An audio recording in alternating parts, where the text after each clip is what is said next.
To tonight's regularly scheduled city council meeting. Thank you all for being here. Tonight's invocation will be given by Pastor Andrew Lehman. If I can ask you to all please rise for the invocation and please remain standing for the Pledge of Allegiance. Let us pray. In the name of the Father, and of the Son, and of the Holy Spirit. Amen.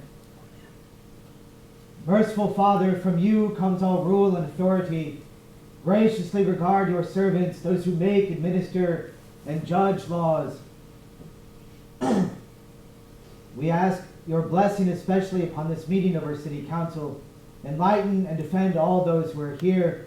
Grant them wisdom and understanding in our interactions with one another, that as we deal with each other and with the laws of this city, that they may be in mercy and righteousness. We ask this all in the name of Jesus Christ our Lord, who lives and reigns with you in the Holy Spirit, one God, now and forever.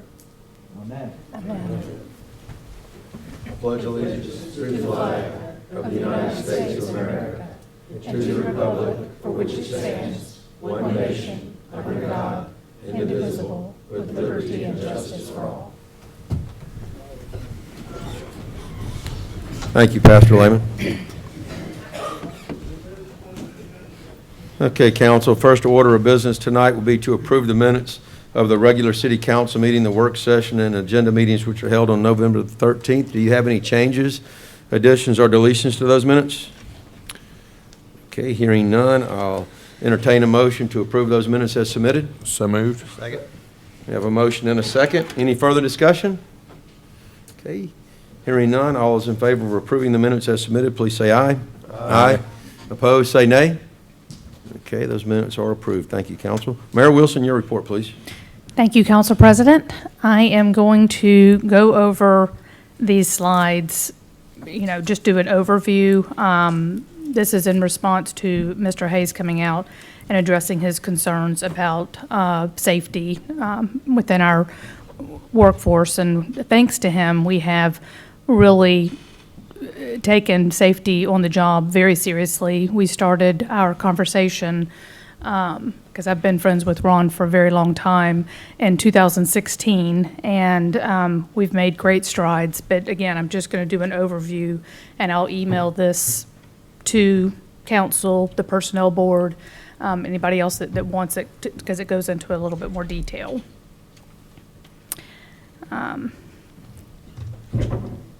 Basically, we've taken where you can put in all the policies and all of the training and videos and things like that, but really there has to be buy-in from the city employees, and it's a culture and an attitude, and that's really what exists in all the departments right now. I appointed Ron Hayes to the Personnel Board in February 2018 because of his lifelong dedication to employee safety. And he gave a lot of himself and volunteered hours to conduct safety classes. He put the directors through a 10-course OSHA class, and then right after that, our supervisors and managers. And then they kind of facilitated the same training to all of the other workforce. Again, I'm just going to, there were a lot of slides here, and I don't want to go into great detail, but even with what's listed here in each department, there's a lot more to it, because a lot of the training that our employees go to, it might not say specifically safety training, but it's incorporated in a lot of the training that they do. Public Works has a great deal of safety classes. They have conducted 184 safety classes from 2017 to date, not including specialized job and equipment training courses. Public Works continues with safety lessons and discussions during their weekly team meetings. The department has improved personnel protection equipment standards, improved equipment maintenance practices, and replacement of vehicles to make sure our workforce is operating safely. And there is a great deal under Public Works. It's basically slides 5 through 8. There's quite a bit of information. I'm going to email this to you, and y'all can read through the topics that have been discussed. Okay, I'm skipping down to building. In the building department, they've basically doubled down on their safety, requiring inspectors to adhere not only to the department's safety regulations, but also to those of the contractors on the sites they inspect. The Fairhope Police Chief takes safety very seriously in her police department. Still, the PD does not rest on its laurels and continues to find ways to improve their safety standards and upgrade their equipment as technology changes. With the list we've put together for each department, again, it's impossible to list everything, but the biggest budget for training right now is in PD. Their officers and employees go to more training than any other department. And all of the training incorporates, unless it's like HR or something like that, but incorporates a level of safety. And Parks and Recs is probably one of our most visible departments to residents and visitors, as it includes city parks, recreation facilities, sports fields, the marina, and the golf course. But crews remain vigilant in looking for areas at our sports fields that might cause injury to players and spectators, and when found, repair them immediately. We are in the process of installing ADA compliant bleachers to the football stadium now, which will be in place for next season.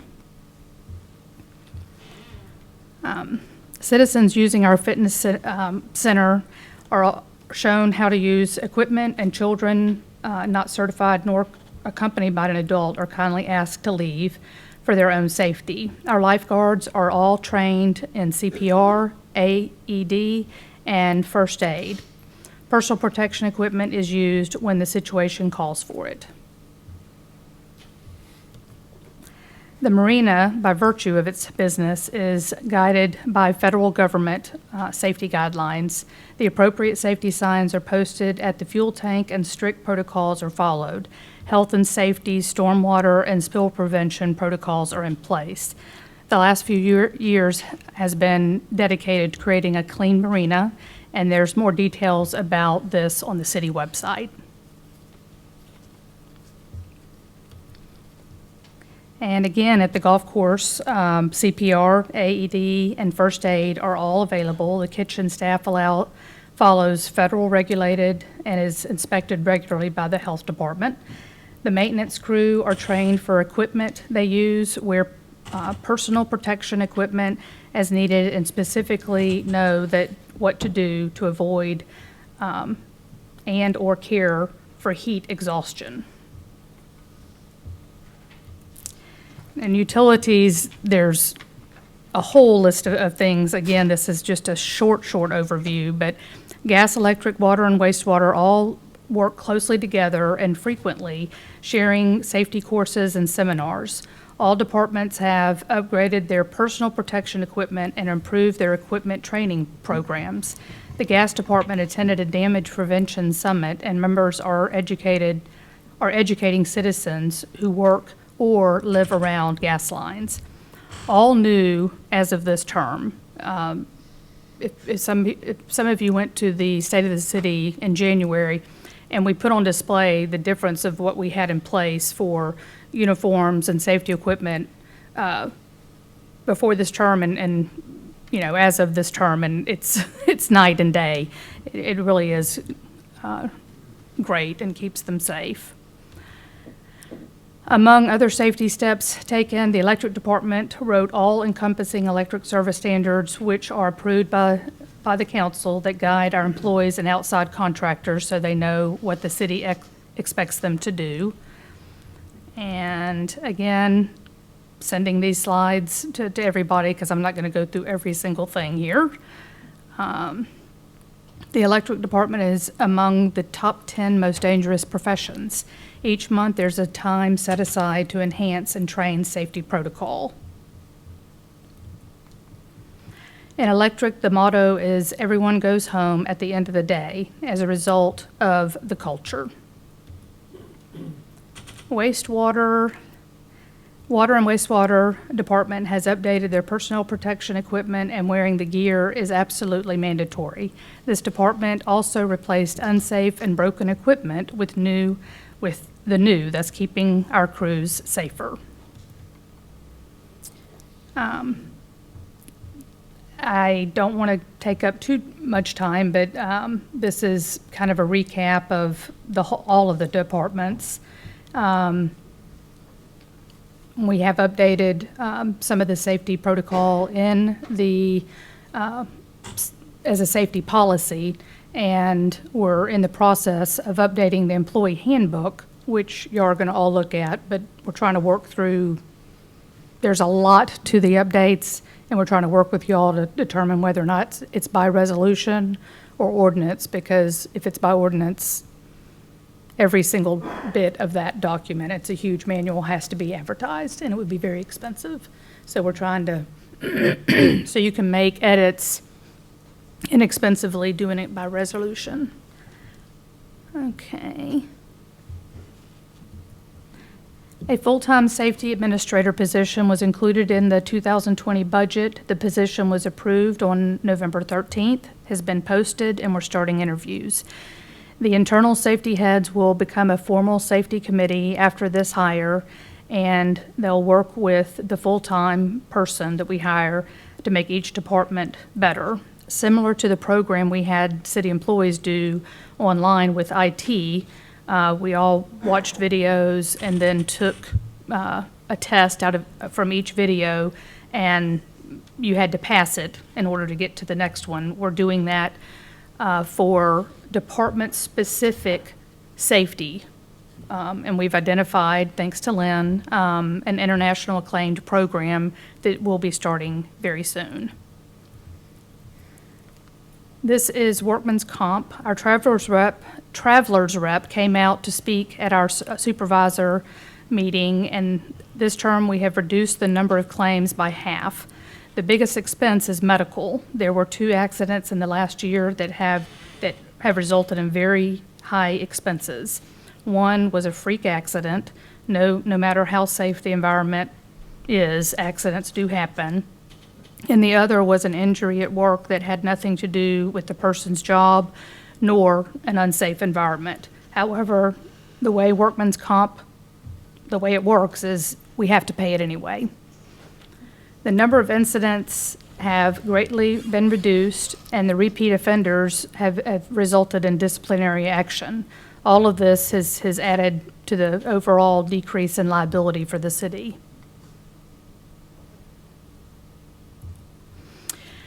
The Auburn study will also help reduce workman comp liability.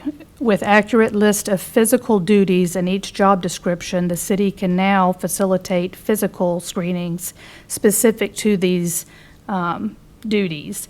This has never been in place before, but will greatly help us in approving someone for hire, because right now they read the job description and there's just not anything in place right now. So that'll, I think, be a great add-on. Again, came from Travelers. We will continue to work with Travelers Insurance to reduce our workman's comp costs and increase employee awareness and safety. The city can always do better, and we're constantly looking for ways to do so. Supervisors and I appreciate Ron Hayes' commitment to the employee safety, and I'm proud to report on the great progress we've had over the last few years. I want to thank directors and supervisors for stepping up, reducing claims by half this term, and continuing to make our work environment safe for all of our employees. Now we're going to go to Small Business Saturday. This Saturday is Small Business Saturday.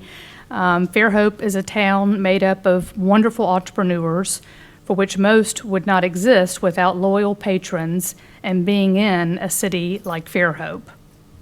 I founded Fairhope Local with a small group of dedicated entrepreneurs in 2014 with the mission to preserve Fairhope's unique character promote local independent businesses, and educate citizens on the value of purchasing locally.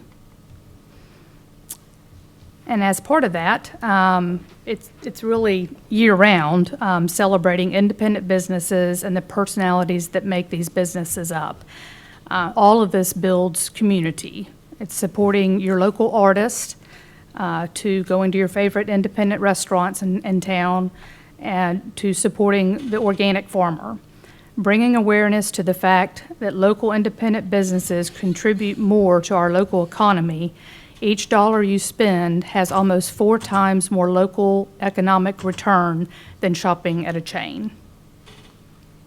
And before this Saturday, we have Plaid Friday, and I'm not sure if, we started this in Fairhope now, I think it's the 4th year, but I want to make sure that everybody knows why this came about. It's not a Fairhope thing, but it is a national program. Plaid Friday kind of replaces your Black Friday. The tradition for Plaid celebrates the diversity and creativity of local and independent business. It's a fun and enjoyable alternative to the big box store Black Friday consumer frenzy. Also, it's a way to show your support for your local economy. So plan to wear plaid all day on November 29th. And I think I did this last year. I'm going to read the proclamation for Small Business Saturday. Whereas the city of Fairhope, Alabama celebrates our local small business and the contributions they make to our local economy and community. According to the U.S. Small Business Administration, there are currently 30.2 million small businesses in the U.S., representing 99.7% of all businesses with employees in the U.S., and are responsible for 65% of net new jobs created over the last 18 years.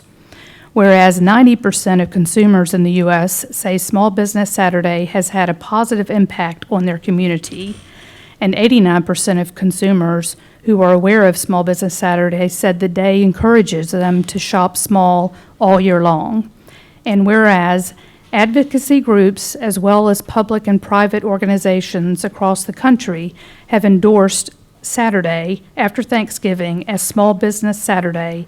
And now, therefore, I, Karen Wilson, Mayor of Fairhope, Alabama, do hereby proclaim November 30th, 2019 as Small Business Saturday, and urge the residents of our community and communities across the country to support small businesses and merchants on Small Business Saturday and throughout the year. Thank you. That's all. Thank you, Mayor Wilson. Yep, that's me. My mouth got dry. I sat here quiet so long. That may be a record for me. All right, next item on tonight's agenda will be public participation for agenda items. If you would like to address the council on items 5 through 29, I'd ask you to come to the podium and state your name and address for the record.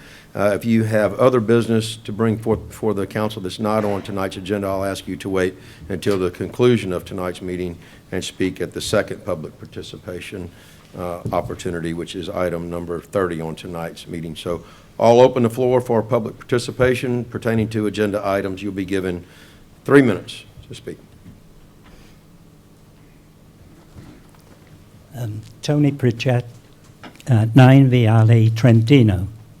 I'd like to bring up item number 27, but before I do, I'd just like to congratulate the council and the mayor for the lighting of the tree event. It was very well attended, a lot of people there. The only thing I would ask for you, it's grown so much that it's actually outgrown its sound system. We were there early, not too far away from the front, and talked with Councillor Boone when he was there, and you could just about hear some of the mayor's speech. Couldn't hear the choir at all. So, you know, I'd recommend, if you can, for next year, if we could extend the sound system, would greatly lift and give you tremendous benefits for that. And so then quickly, with regard to item 27, which I applaud, I'd ask you to extend the same invitation or kindness as you do there to Kiwanis for their golf tournament. As you know, Kiwanis have two main events. Their fundraisers are the golf tournament and the gumbo cook-off. So if there's anything you can do with regard to the fees that we pay for Quail Creek for the golf course, I'd appreciate you considering that. Thank you. Okay. Thank you, Mr. Pritchett. I did address the speakers because we did get some complaints about that, and we want to make sure that it goes all the way down Fairhope Avenue and beyond. So thank you, and I did get with Jeff on that. Okay.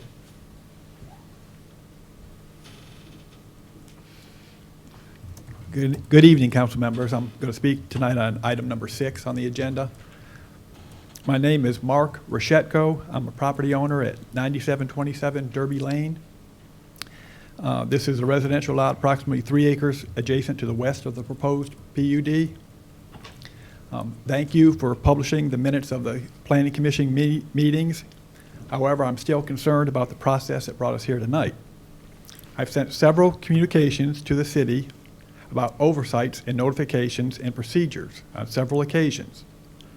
When I received no response after 3 months, I put this on the record at the September meeting. My comments were not included in the minutes of the meeting. When I tried to bring the oversights to the commission's attention at the November meeting, I was censored. I thought we settled this once before. Besides not recording my no responses, my comments of that meeting should have been that the Planning Commission meetings have not had a motion to approve or seconded the minutes of their meeting. This has happened since June. Without a formal recommendation from them, I wonder how we can get this on the agenda tonight. I am also confused about what is being proposed today. The site plan on page 48 of your press packet, Exhibit A, is not the same PUD on page 50. They are different plans. To ensure you have all the facts, I'm sure you know that there's a petition signed by all the neighbors in the Bay Meadows subdivision that oppose this PUD. What really happened in Fairhope was an out-of-town developer proposed a change in our ordinance for a PUD in June for 109 lots on 30 acres, a 900% increase. The Planning Commission did not like it. Quote, Mr. Brown said he agreed with the commissioner's comments for larger lots, more innovative design with diverse lots, unquote. The application was tabled for another design. The developer came back to the commission in July with 78 lots, again with no community meeting. We're still ignoring the City of Fairhope's moratorium report. I don't understand what the rush is. The developer only gave 2 options to the commission, R2 and business or a PUD, but not both, to the exclusion of any other zoning. They could have submitted the 78 lots in a PUD, but chose not to. They failed to do what was asked of them and chose to go back to a modified plan. This does not represent Fairhope values for the future.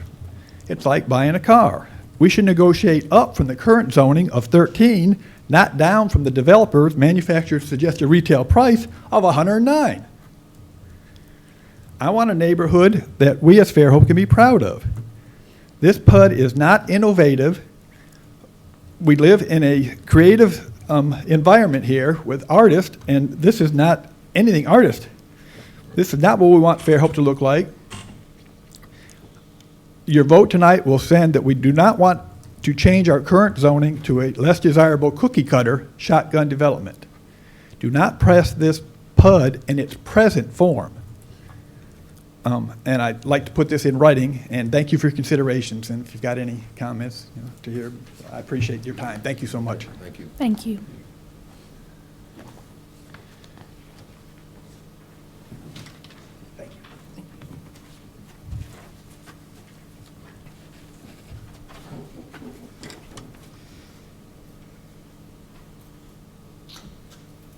Good evening, ladies and gentlemen.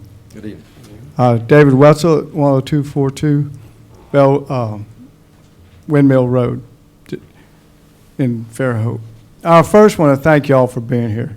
I've looked into what it takes to be council member and then work like you do for the betterment of the city and for the population of the city.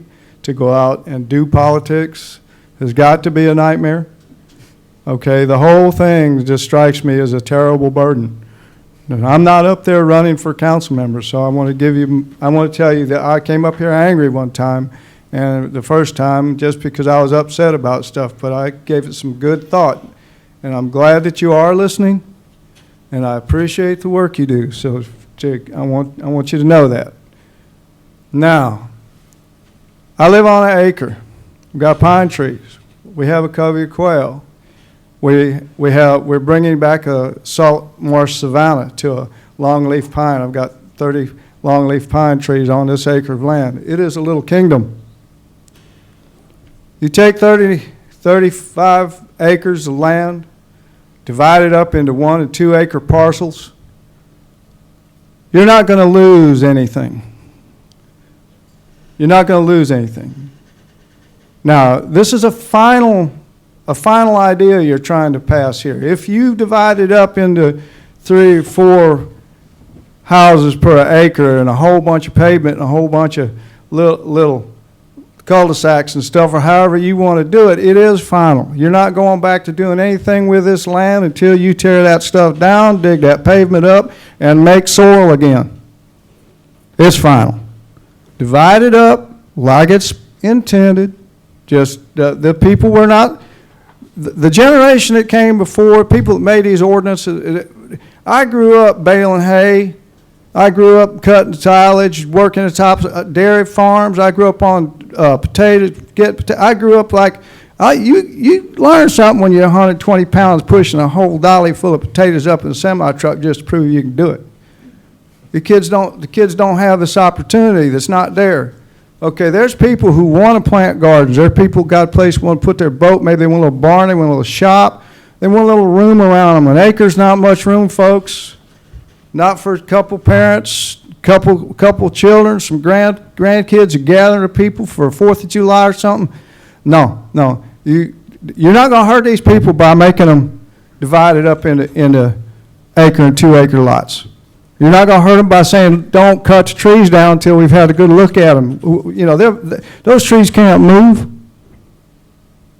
It's their land too. You're stewards. You can't own this world. You can only buy a stewardship. But people come in here and they want to make a whole bunch of money. Well, I guarantee you take an acre lot out there on that highway with some pretty trees, some room around it, a nice little boulevard, and you get $500,000, $1 million for that acre here 10 years from now. I guarantee it. I got a half acre in Montrose I bought for $10,000. Somebody offered me $150,000 over the phone, cash money for that piece of land. I didn't sell it. I'm not going to sell it. My sons grew up blacksmithing on that land. I got a shop there. I worked hard to get that piece of land. I hauled clay in the back of a pickup truck for 3 months to make it level out of Ray Palmer's clay pit. That land means something to me. You couldn't pry it from me. $100,000 is a joke. $150,000 is a joke. You try to build soil. Now, I'm not going to fuss anymore about this piece of land, but it's something sacred. They don't have to do this. You don't have to let them do it. Ordinances are laws. You can say no. Period. Thank you. Thank you. Can I say something to that? Yes.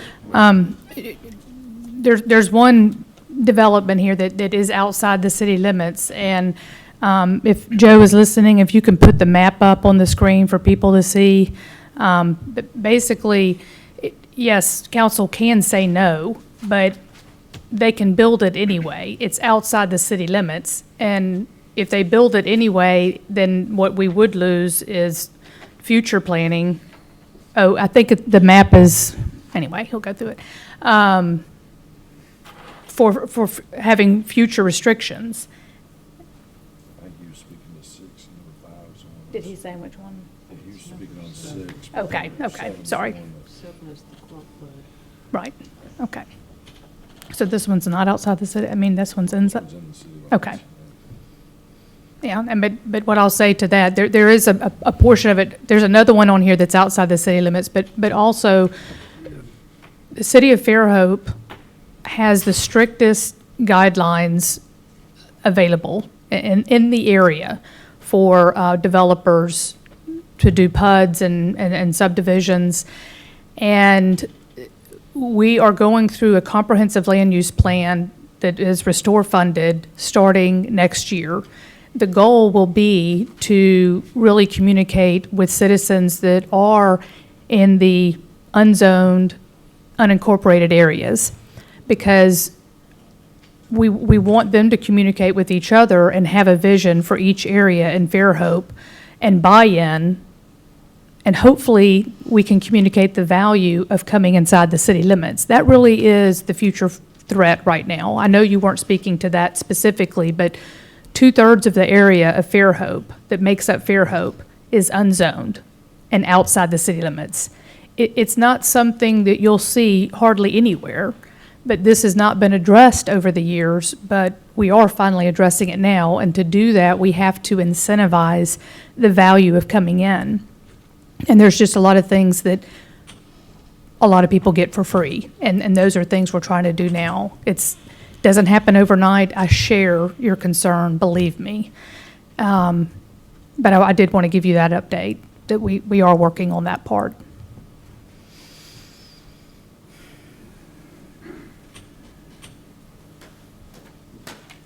Dr. Lou Campanosi, President of the Common Sense Campaign, 19150 Fairfax Drive, Fairhope.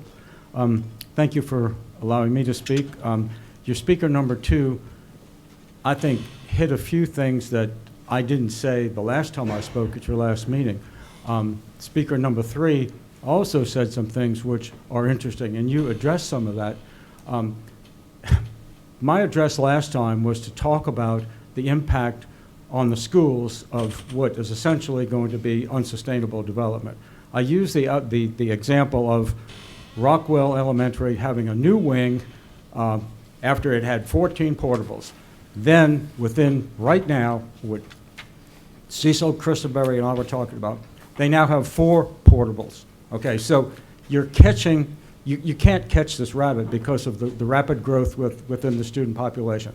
So the question that I raised was, can we slow this down and improve the ability of the schools to be able to catch up? Now, that's a two-sided issue.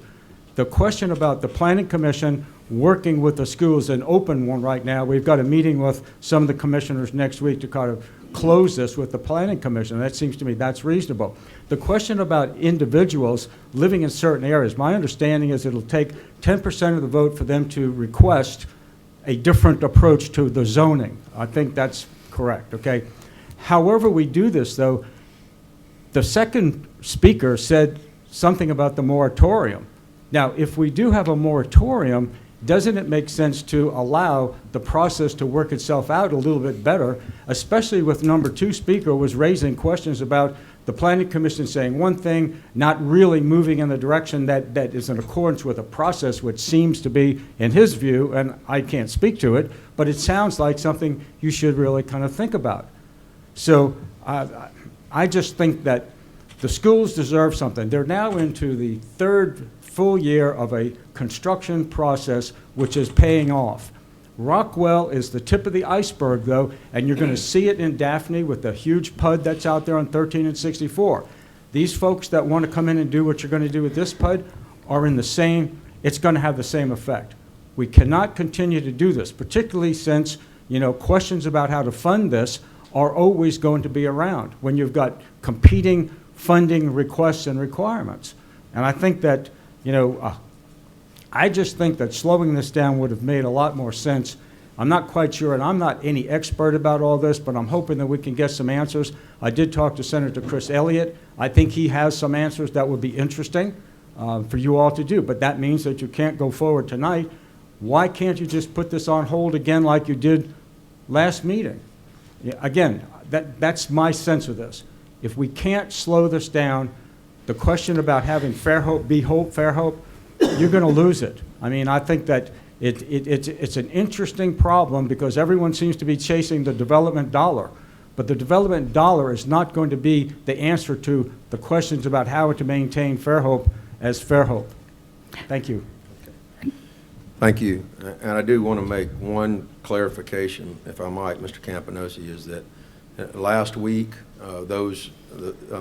last council meeting, those votes were tabled at the request of the developer, as opposed to the council tabling or postponing. I'd like to add one more thing about impact. The city of Fairhope is one of 3 cities in the county that imposes impact fees. We could also receive impact fees for schools or county schools. And I have been encouraging the county commission to impose impact fees as the fastest growing county in the state. By doing that, they would not only be able to collect money for streets, public safety, parks and rec, but they would be able to collect for schools, which would allow the cities that have impact fees in their municipality to also collect for school impact. It's really something they need to do, and I'm trying to encourage them to do so, and I would like for you to also encourage them to do that. And there was another important thing to add to the school. Oh, I should have wrote it down. I can't remember. There was another part to your concern, and I was going to address that too. Oh, well, it escapes me. If I think of it, I'll share it with you after. Yeah, I will try to speak to that with you later. All right, floor is still open for public comments on agenda items.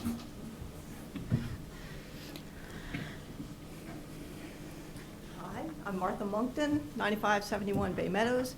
I just have a quick question. I sent an email to you. I just want to make sure you all got it. It was dated November 13th. I received it. That's what I need to know. Thank you. You've got my comments.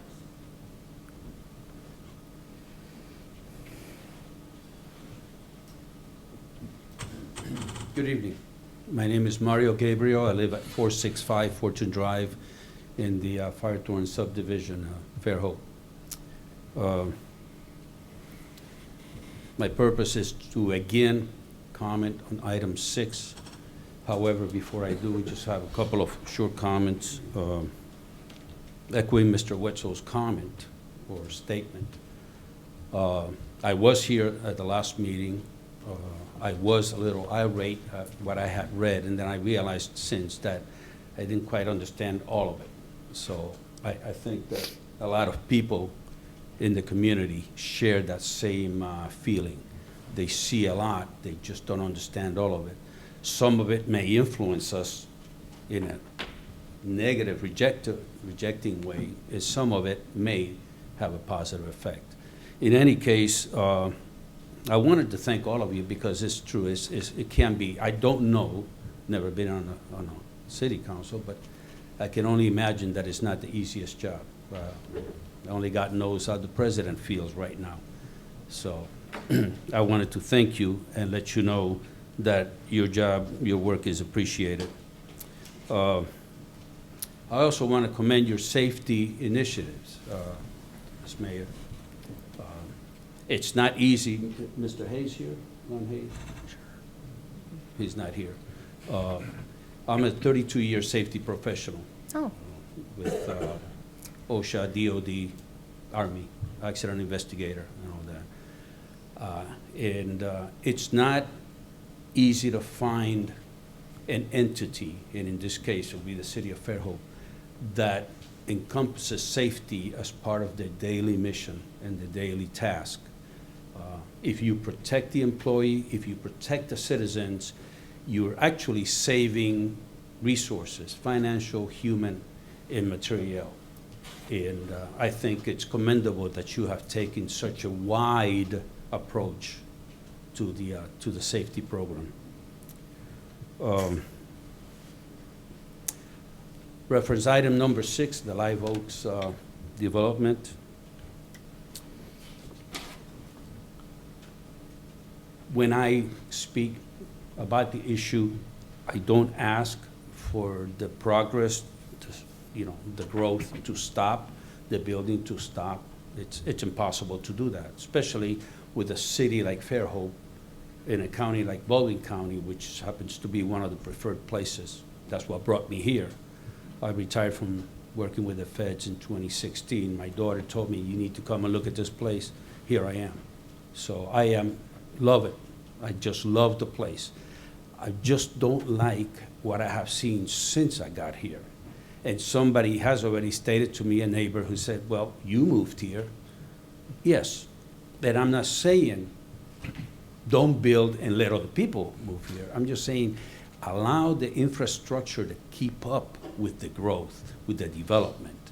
It doesn't have to be 99 homes, 3 homes per acre. It could be 2 homes per acre. It could be a little longer. Highway 181 is not going to be a 4-lane highway for a while. I mean, the way government works, and I'm not talking local government, I'm talking about the feds. I worked with them for, 26 and 18, 44 years. It doesn't happen overnight. It's not a 2-year program. I don't know how long 181's been working right now down to Fairhope Avenue on 181, but it's not going to be an overnighter. With that, I think that the growth is going a little bit too fast for the infrastructure that supports it. And we're just asking that you take in consideration, that what the citizens are concerned about. There's a lot of talk about, underhanded, under the table, cookie jar, bad deals. Yeah. Again, we're going back to what a lot of people don't know, so, including myself. So I wouldn't even, it's not even worth addressing if that was the case in any form or shape. So please, take in consideration what we're asking, slow it down a little bit, look at it again, maybe not rezone it, but keep it a little bit less dense, but give us the opportunity to enjoy what we now have, knowing that in the future it's going to continue to grow. Okay? I thank you again for your time. Have a good night. Thank you.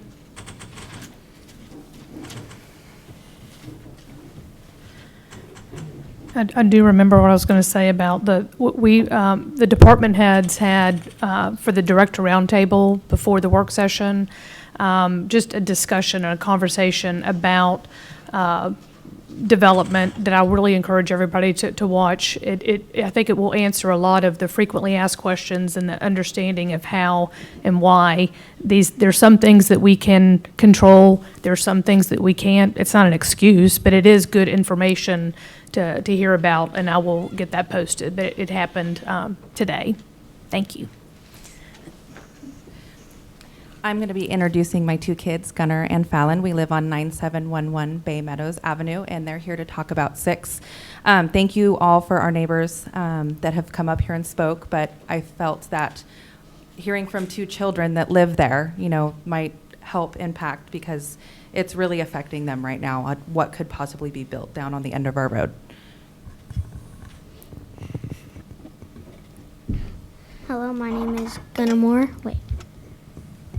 Hello, my name is Gunnar Moore. I do not think that there should be a new subdivision on Bay Meadows Avenue because there is several different species of animals such as bats, foxes, deer, and eagles, and many children such as me live on Bay Meadows Avenue.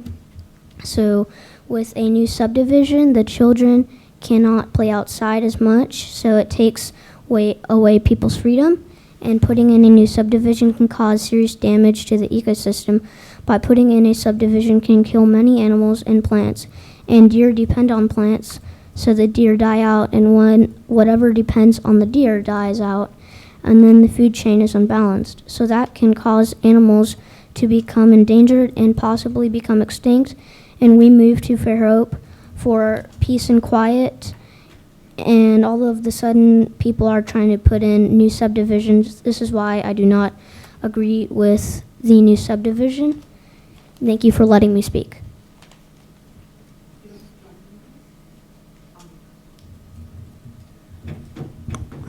She's too nervous to read hers, so I'll read it for her.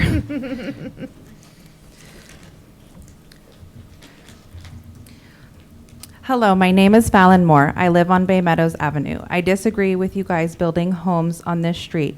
Why, you may be asking? Well, I've heard that a lot of animals live in the part of that street. I also just moved here and I love the peace that my home and street holds. I can ride my bike up and down the street with very little chance of getting hurt. But if you build the homes, I and everyone cannot have peace or play and ride our bikes, and the roads will become more dangerous. I bet you and the animals will have no, what does that say? I'll pass that one. More and more animals will die and I will have no longer have fun on my bike. I can also get hurt, not just me, the other kids down the street. Like I said, I love the peace and quiet and I don't want to change anything. Thank you. Okay, thank you.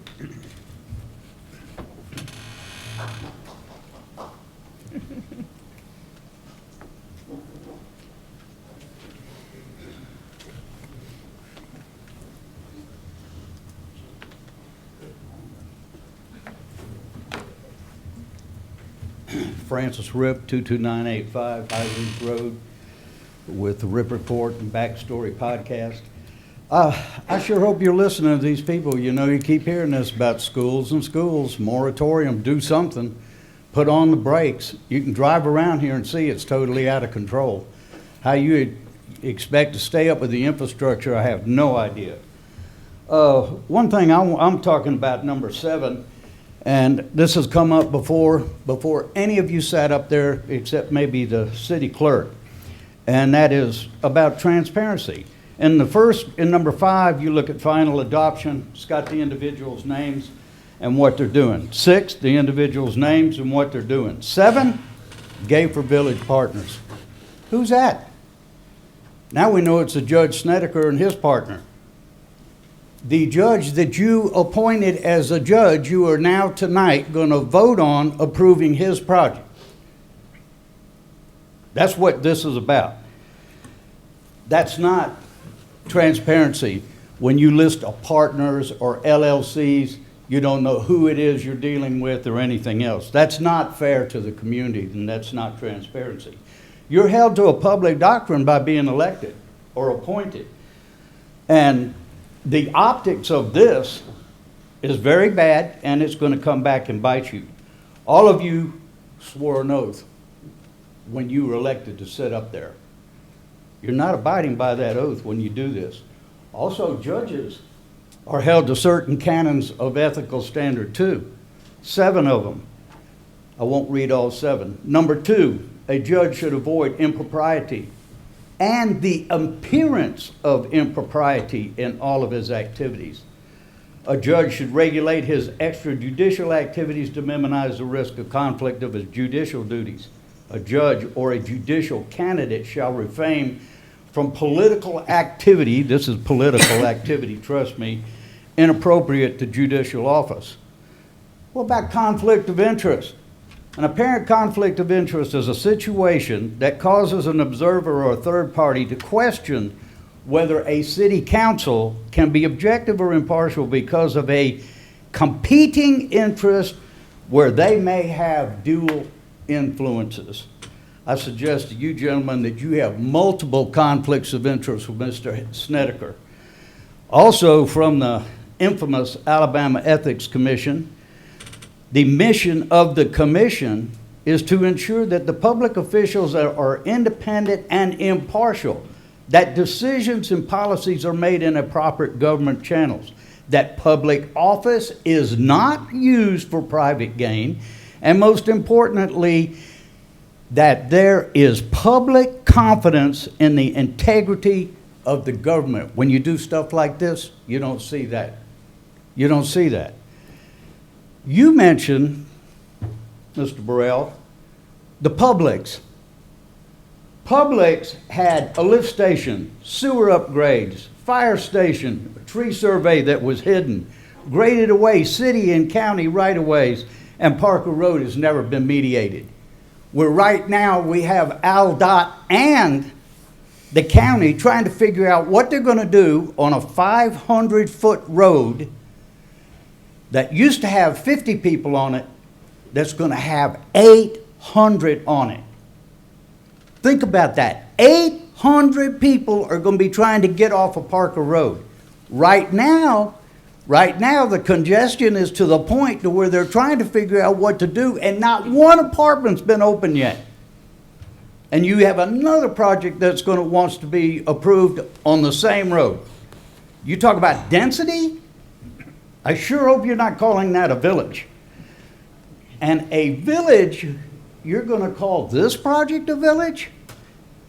The village at Publix is a strip center with an apartment complex that's built 8 feet from the back door.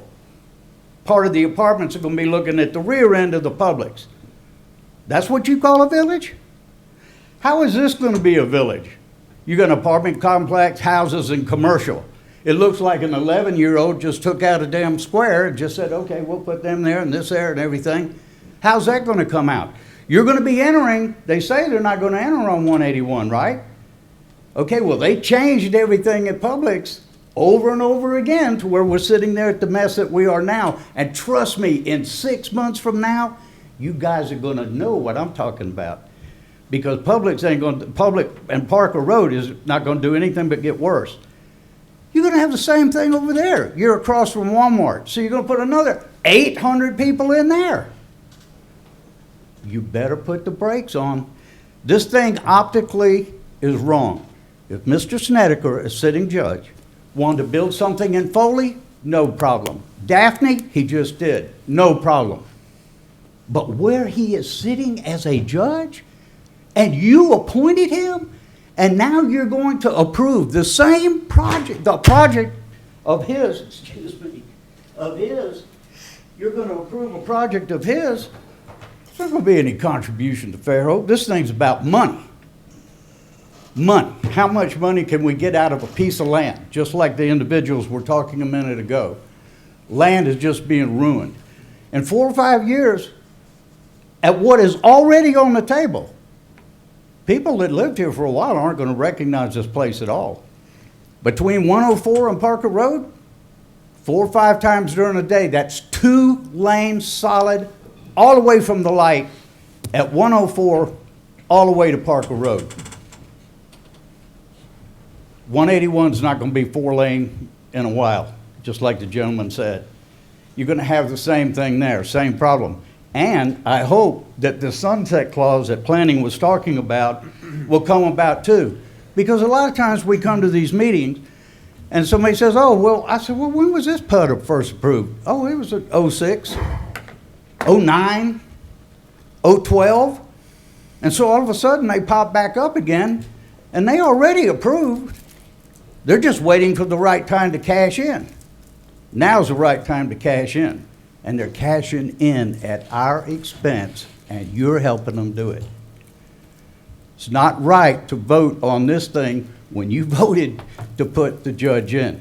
As a matter of record, you can be sure I will file a complaint. But don't worry, we're in Alabama, so it probably won't go a damn place. Is there anyone else?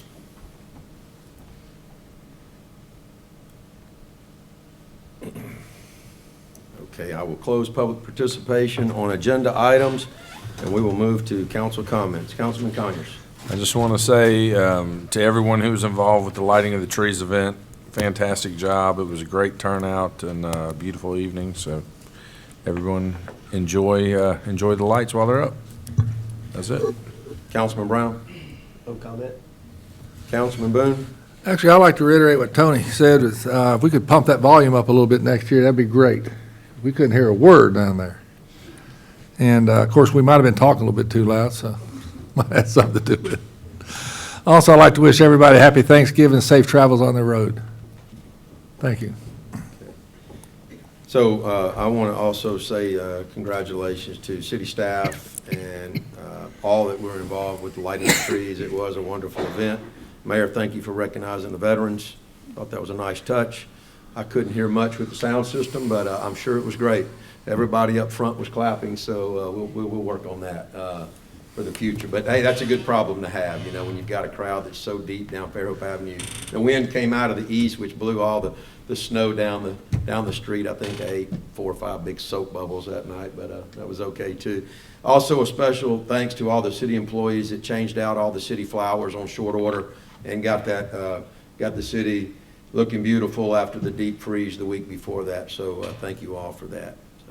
With that, I'll close council comments, and we will move on to agenda item 5, which is a final adoption of an ordinance amending zoning ordinance number 1253, a request to rezone the property of Anil K. Vera and Pallavi Vera from R2 medium single-family residential district to B1 local shopping district. The property is generally located at 303 Fells Avenue in Fairhope.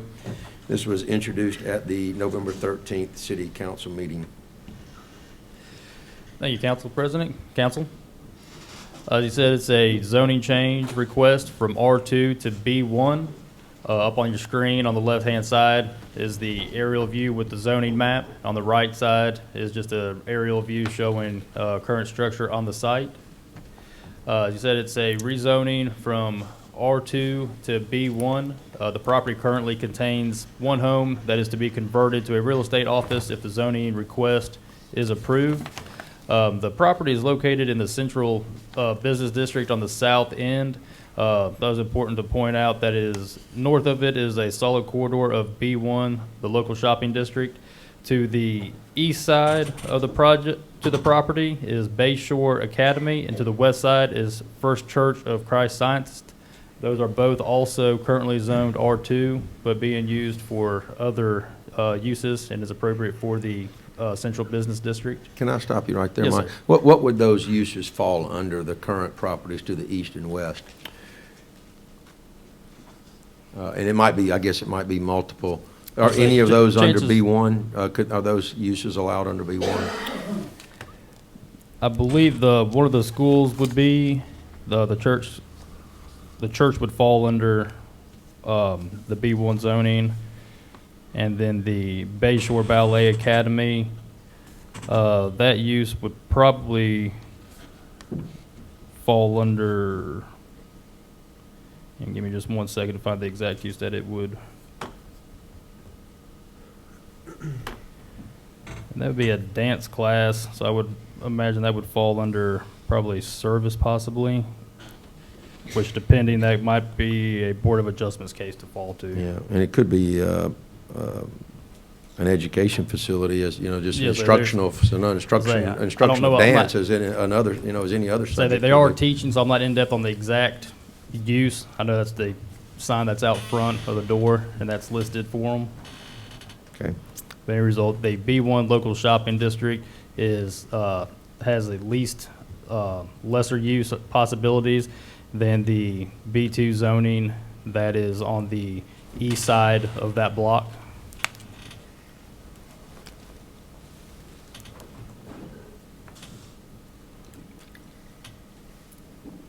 And then on the screen is just a view looking towards the east and to the west across from Fells Avenue, showing the current structure that's on the site.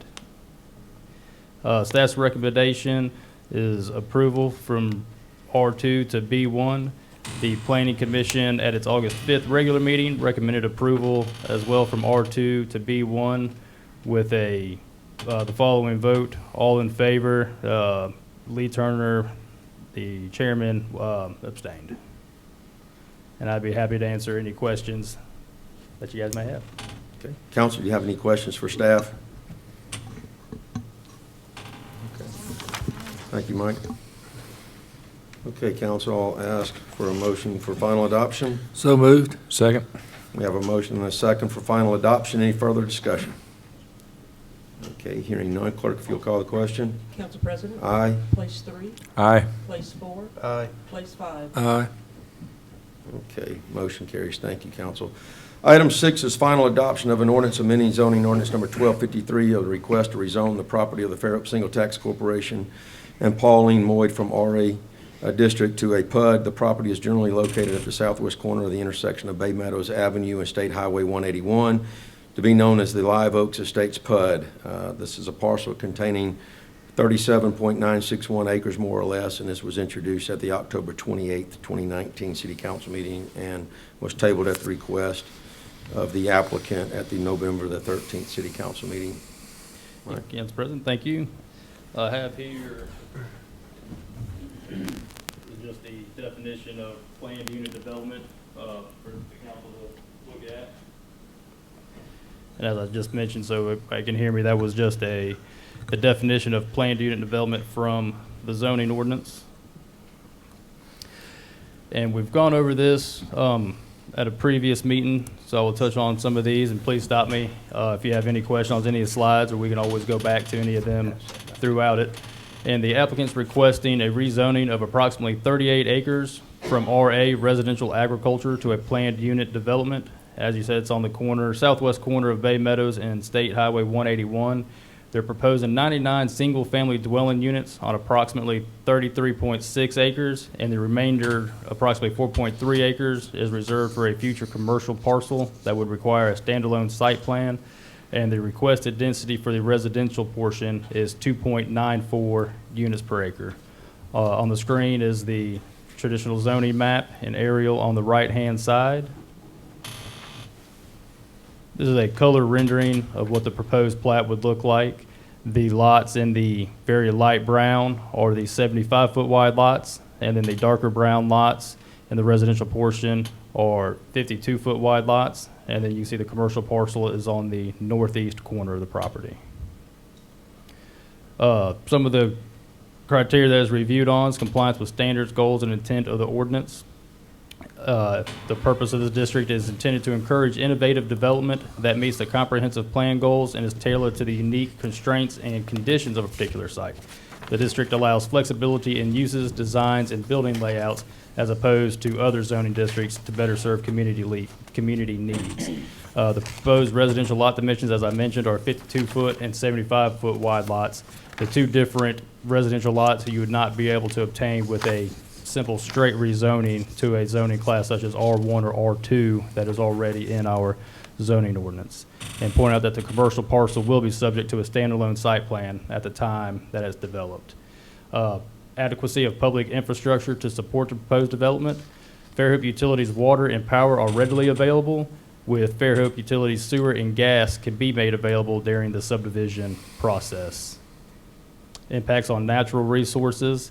The subject property is located on previously farmland with no indication of wetlands being present, and the image to the right just shows that the natural topography flows to the southeast corner of the property, which is where on the site plan the proposed detention pond is located. Impacts on the surrounding neighborhood. Staff does not anticipate any significant issues. A traffic study was conducted, and any recommended improvements at the time of the subdivision would be required.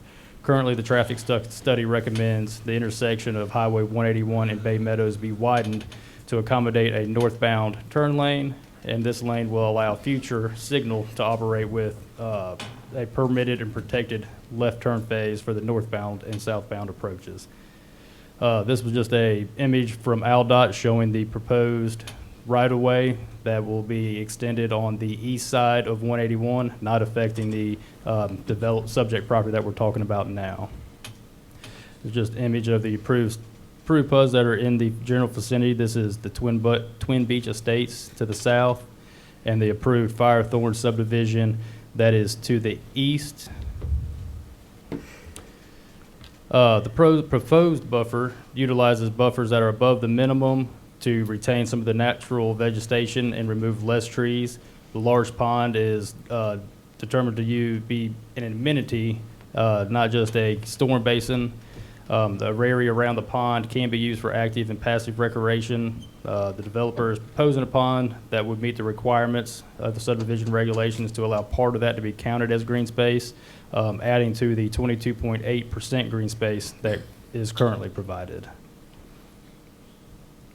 And just a few comments from some questions that we had at the last council meeting that I wanted to address. You're hearing that a community meeting was not held on this application. And that community meeting is for subdivisions. This is a rezoning case and not a subdivision. And a community meeting would be required by Fairhope subdivision regulations prior to an application for either a major subdivision, village subdivision, or a multiple occupancy project. It was saying that it was not compatible with the larger 3-acre R2 lot sizes that can't be subdivided. There were 3 subdivisions that had already been done on the west side of these lots that were being talked about. There was a 2-lot re-subdivision, a 3-lot re-subdivision, and a 4-lot re-subdivision that were done.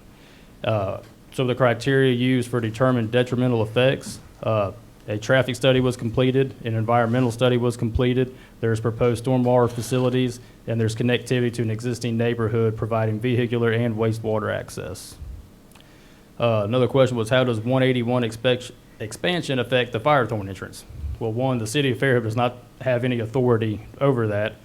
And looking at these excerpts on the screen, that was contemplated when the Firethorn PUD was created and something that was reviewed at that time. The current plat that was recorded actually shows the proposed future right-of-way line from Aldot on there.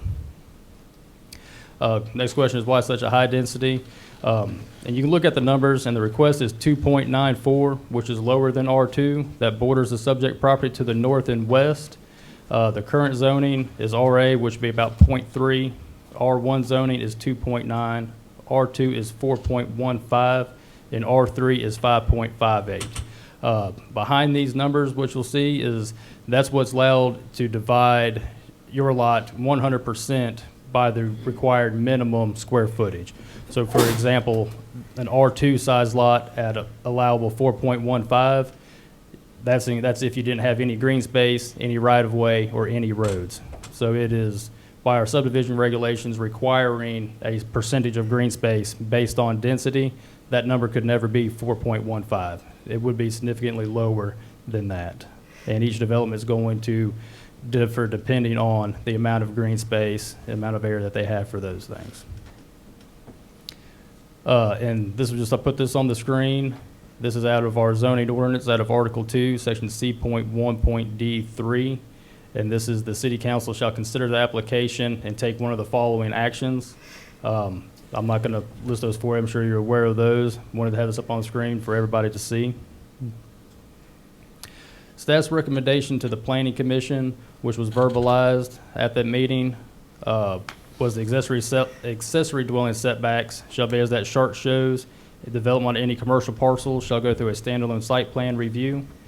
Planning Commission added conditions 4 and 5 as part of their recommendation, that a right-of-way was added to allow connectivity between the residential and commercial portions of the site, and that the commercial use shall be limited to B4 business and professional district. All those conditions have been met. Wanted to point out that the ordinance as written now would need to be amended to reflect a 40% max lot coverage as opposed to a 37%. That was a type error that was in the document that was provided. The conditions verbalized by staff did not have that number 2 condition that was on there. So that would bring the maximum lot coverage for all structures to 40%, not 37%. And currently, all conditions have been met. I said, be happy to answer any questions, and I can go back to any slide to help answer any questions. Keep it on that slide. Keep it on that right there if you don't mind. Nope, back one. Nope, one more. Just keep it right there. Yes, sir. Okay. Council, any questions for staff right now? I have many comments to make to and instructions to give council. So I got a question or two. One of mine, you mentioned several other adjacent parcels that had already been rezoned. Were they zoned RA prior to? No, the several parcels were re-subdivided. Re-subdivided. They okay. were larger, approximately 3-acre lots, and they were some subdivided. One was subdivided into two separate lots, one into 3, and another subdivision of 4. And that being brought up, they're 3-acre lots, but they are zoned R2 with the possibility of being re-subdivided at a minimum size for what the R2 requires. given that they meet the subdivision regulations, providing access to a privately paved road, and they would go through that review process as all subdivisions do. So the surrounding subdivisions, they were, there's the one, I guess, to the south and also to the east, Firethorn, and then the subdivision to the south of this that were given a higher density. They were formerly unzoned county land? Yes, sir, that is Were they correct. both formerly unzoned county land? The area to the south, Twin Beach Estates, was unzoned, and it was a conditional annexation to a PUD for their zoning.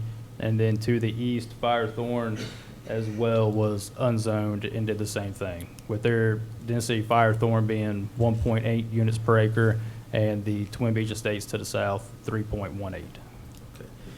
And council, any more questions? right Yeah, I now? had a question. You mentioned that a community meeting was not required because it was not 5 lots or more based on the subdivision regulations? Yes, sir. Well, it was not required because it's required for subdivisions, not for zoning changes. The community meeting is in our subdivision regulations. It's not housed in our zoning ordinance. So if an application for a PUD for any type of rezoning is approved, when they go to the subdivision stage and they submit their application, before they submit their application for a preliminary plat approval, they must come to the planning department and have a informal pre-application meeting then to discuss what their plans are and what they're thinking to get feedback from the beginning in.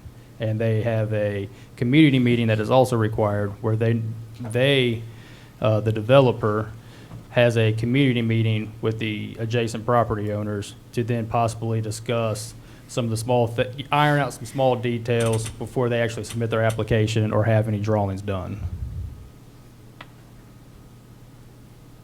Any other questions?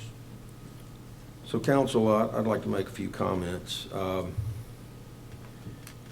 can ask for a motion for final adoption,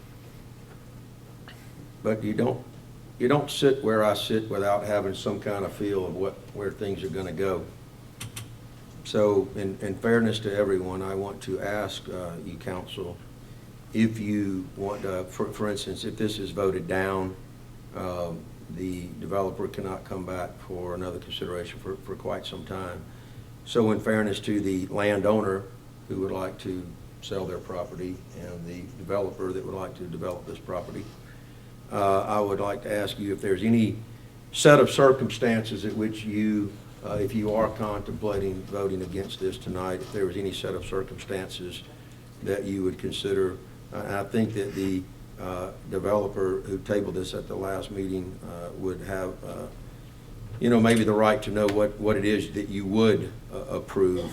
If it's nothing but RA and you would never approve anything but RA, I think it's fair to maybe say that. You don't have to state that. But I'm also looking at the excerpt that was given to us a few minutes ago under a planned unit development, under Article 9, Section C.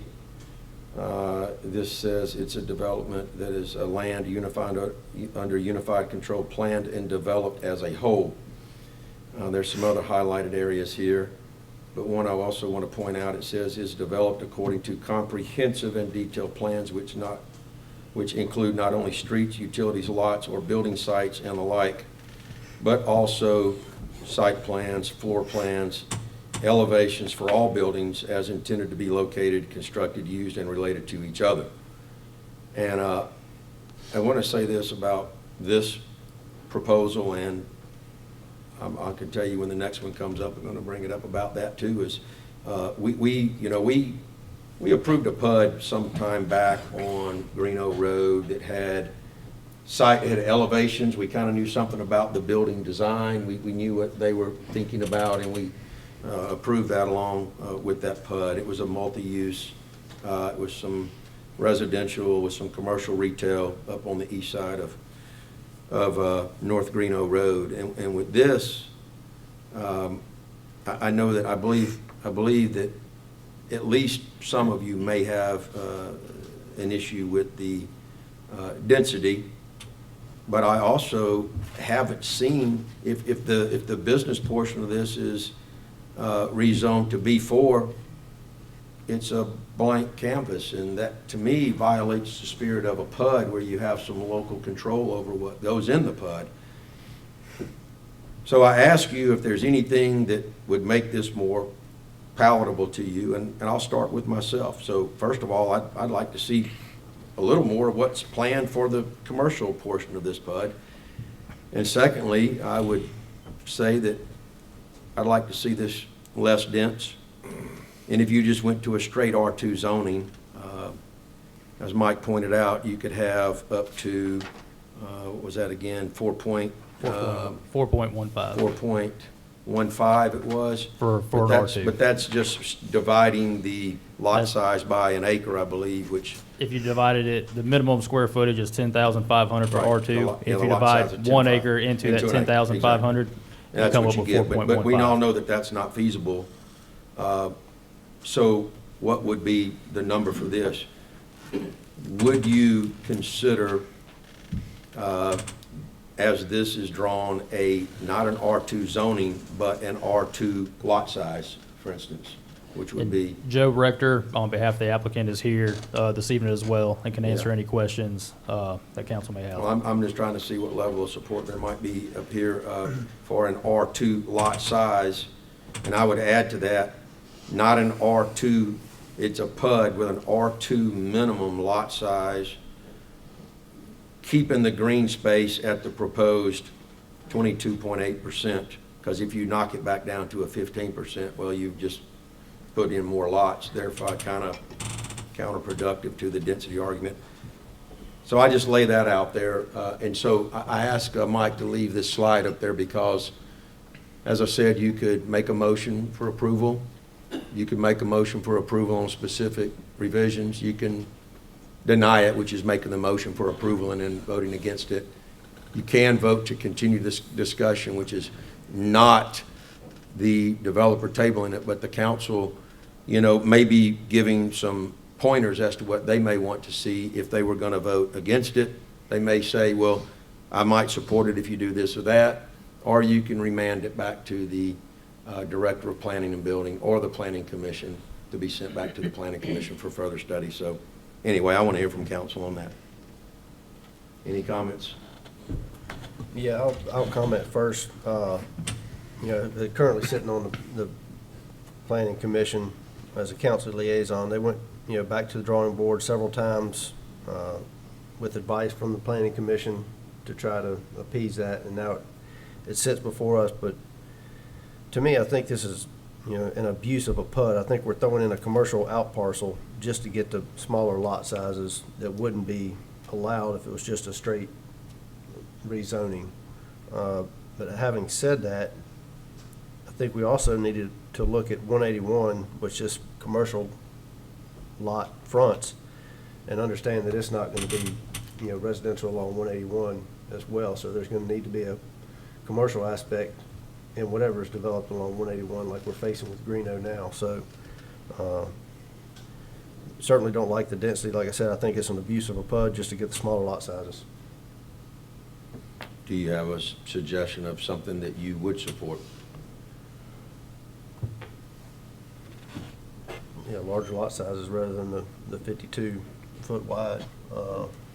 Yes. And I don't want to. Hi, Hunter Simmons, Planning and Zoning Manager. Hey, Hunter, let me make two more comments. Oh, yes, please. No, sorry about that. I had two notes I forgot. Somewhere I read, I got some notes from Hunter, and a PUD is supposed to be unique in design, and I believe it says somewhere in there, a benefit to citizens. And I don't know how this satisfies that. And I do want to add a little bit something to that and maybe have a suggestion. Not everyone, and I love the comment because a 1 acre lot's great, but not everyone early in life or later in life wants that maintenance. So just making larger lots is not always the answer. Density is not a bad thing when it's used the right way. But when we look at this overall project, potentially there's a density number we can work with, but the developer can still sell smaller lots. and then there's bigger common space.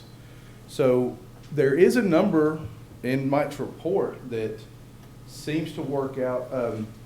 If to reiterate Mike's a couple of those numbers, the weighted density of the average area is 1.089. From the planning world, we don't always look at that because there's some 3-acre lots that are zoned R2. By right, they can cut those down into smaller lots. There's also, so we look at the allowable. Well, there's the weighted average, and that's basically 2 units per acre. So that could potentially be a number that works better with the neighborhood, and could be a density level. They could be R2 size lots, and then that would leave the open area, the little more common area, and they can still have a marketable product right now because people are wanting those smaller lots and smaller homes. So, and then we can look at, if you so choose, the elevation, the site plans, and those sort of things. So, whatever your pleasure, but just throwing that number out there. Okay. Any comments, Councilman Conyers? Yeah, just a few. I've got, I don't have a problem really with the size of the lots. I mean, I'd rather see them larger, but the size doesn't bother me. I think it's the number of lots, 99 lots versus what they could do by right now, which I think is 12. The issue to me is sort of what Councilman Brown is saying. It seems like the only real purpose of this PUD is to get more lots in here. And I think I don't have an issue on the commercial side because that says it would come back for a site plan approval. But as far as the lots go, we have so many of these that come up that are unzoned county on the fringe that we really can't control a whole lot of what happens there. But this is a case where this is in the city, it's zoned RA. I'm not suggesting that we tell them that they can't build more than 1 lot per 3 acres, but I think to go to 99 when we actually have the control in this scenario where it's already zoned, I think we've got to come up with something that's definitely a lot less than 99 before I'd be comfortable with it. I don't know that I have a magic number in mind, but it would need to be a lot less than that. I guess the reason I thought of the R2 lot size, or the R2 lot size would if you left the green space the same, would definitely demand a lot less lots and therefore lower density, and you would not have small lots necessarily, very small lots up next to very large lots in that area. But the other thing that I've thought about is the sheer number of R2 developments that we've allowed in this city recently, and that's out of due respect to the requester, is that we have allowed a lot of R2, and so and R2, if you just take the definition of the lot size, you're going to get, like I said, maybe you're not going to have necessarily very small lots, but I think the number would come down to 70 something lots. But I was looking for some balance of what we've allowed throughout the city and what one could reasonably expect to be allowed out on the fringes of the city. Like I said, we just granted one to the south that's higher density. Our Firethorn has, I don't know what the density of, do you know what the density is of Firethorn? 1.8. 1.8. And I don't know what that number would be exactly if you said, like I had suggested, that 22.8% green space with R2 minimum lot size of the 10,500 square foot minimum lot size. I don't know what that density would be, but it would certainly be, well, you could assume it's 20% less than 2.9, so 0.6. It'd be about 2.3. Maybe creeping up to 2.5 in that area. Yeah. Because we've got some, you got to take the commercial lot out. So that's 4.3. Well, I didn't say anything about taking the commercial lot out. Well, in the calculation for the resolution, it's just in that calculation. Why do you take that out? With the, Oh. What we're comparing is other, Yeah. doesn't have that acreage. Well, what I was saying was that if you simply went from 100 essentially to 80 essentially, you have a 20% less density of those residences, right? So 20% of 2.9 would be 0.58, or call it 0.6, would be about 2.3, 2.4.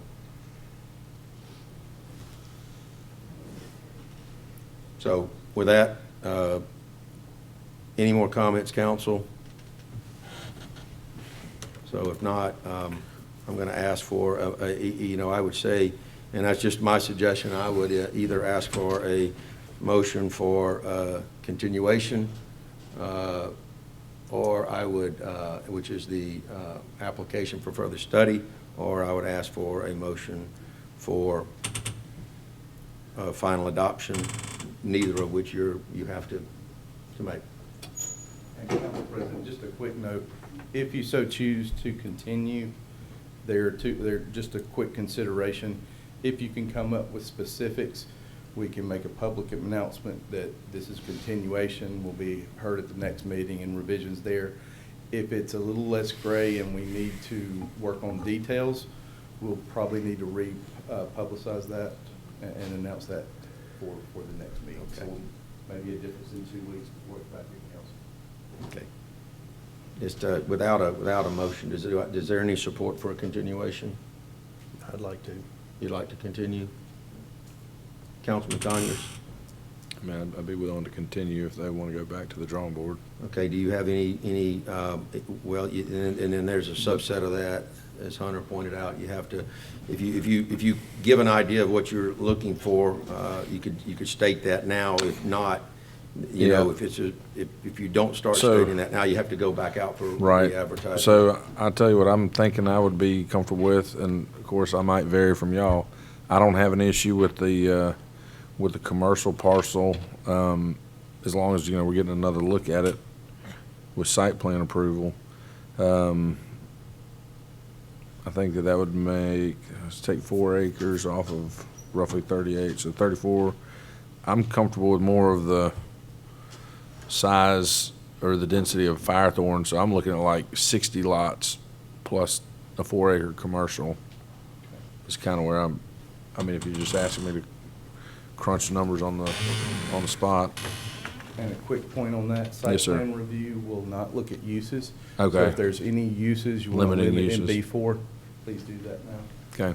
Yeah, that's one of the things I was saying, that it's a blanket B4. Right. The whole premise behind the PUD is to say, all right, we like what you're doing, but if you don't know what you're doing and it changes, it gets sold, somebody's got something designated a PUD, they can sell, the rights to develop that portion of it to someone. It happens. May not happen here, but it happens. And it worries me.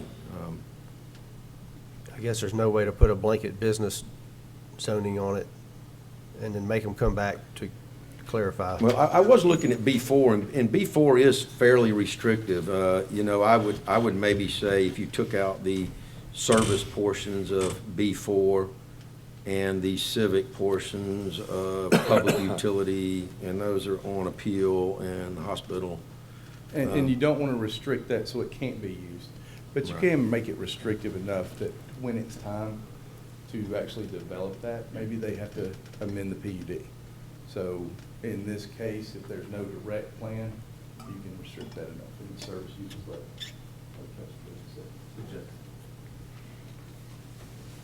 Does everyone have those uses? Yeah, I can hand that down. Real quick, you have a refresher.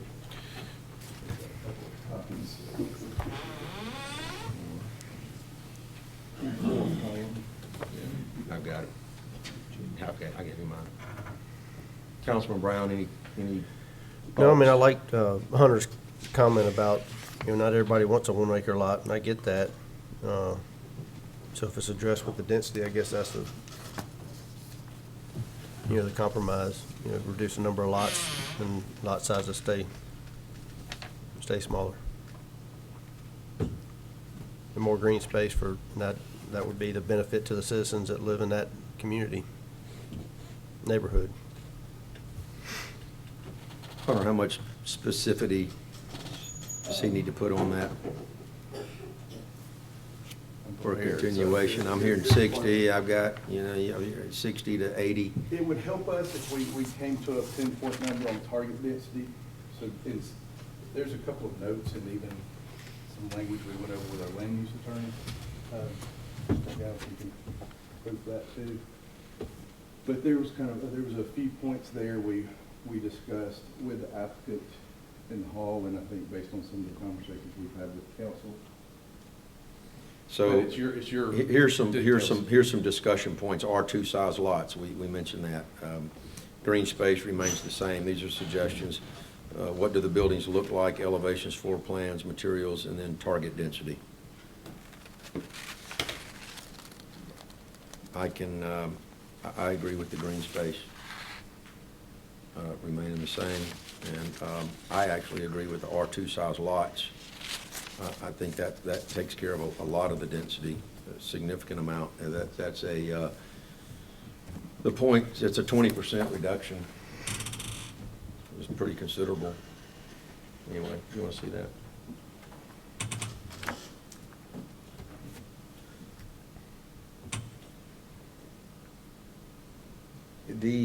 Another question for the city clerk and the city attorney is,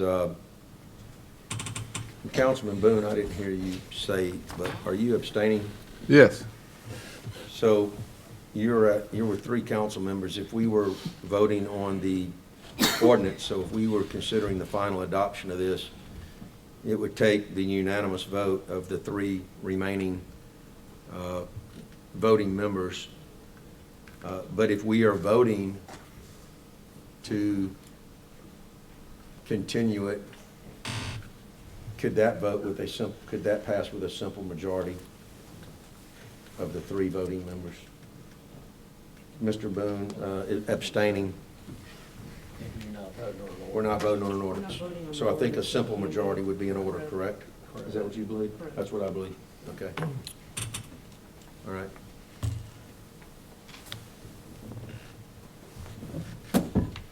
All right. Somebody want to make a motion? Make a motion that we continue the discussion? Yep. Yep.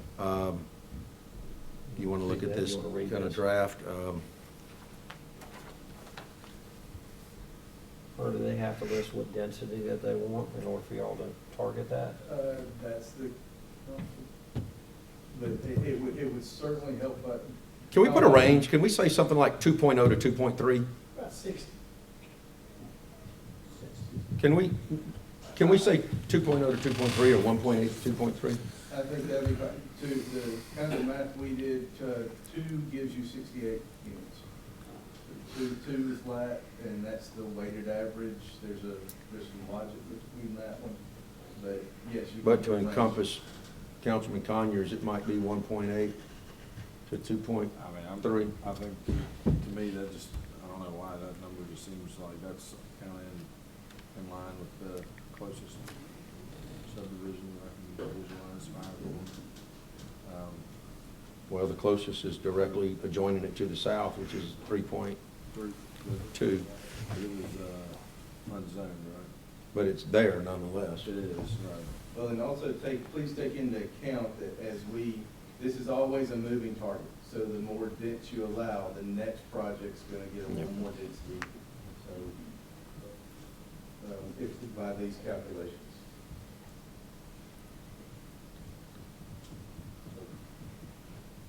Range of 1.9 to 2.3.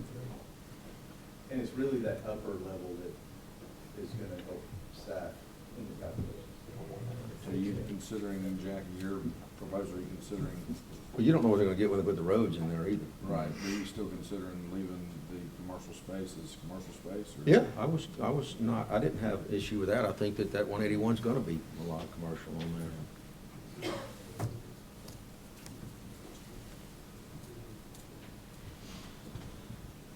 Ready?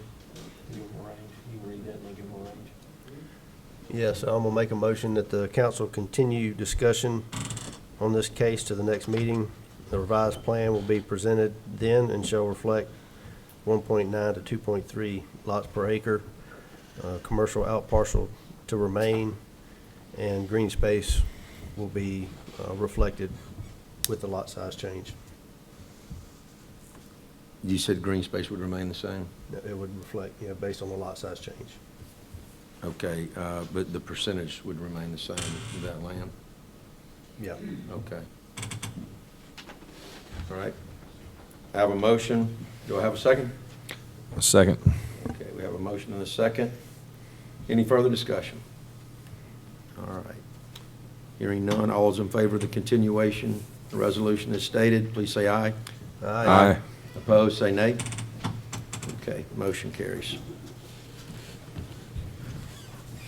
All right, item 7 is the final adoption of an ordinance amending zoning ordinance number 1253, a request to zone the property of Gateford Village Partners Incorporated as a planned unit development concurrent with annexation. The property is generally located on the west side of State Highway 181 between Gateford Road and Fairhope Avenue, known as the Clump PUD. This is a parcel containing 75.93 acres, more or less. This was introduced at the October 28, 2019 City Council meeting, and it was tabled at the request of the applicant at the November 13th City Council meeting. Thank you, Council President and council members. At the October 28th meeting, we examined this development in great detail. It's a bit complicated development, and for our guests with us here tonight, I'm Buford King. I'm the Development Services Manager, and this is titled the Clump PUD, reflecting the historical ownership of the property. And what we'll do, council members, is have the entire slideshow from last time. There are about 4 or 5 things I'd like to illuminate, and then we can use all of the very detailed slides to answer questions. The zoning map on your left, as you see on your screens, the aerial image on the right. You see the subject properties reflected right there. Illuminate here for everyone that this is currently unzoned property. It is located in unzoned Baldwin County. We'll give you the county planning district here in just a moment. Looking at the particulars, as the council president read, Mr. Scott Hutchinson is the engineer of record with Goodwin Mills and Kaywood. He is here with us tonight.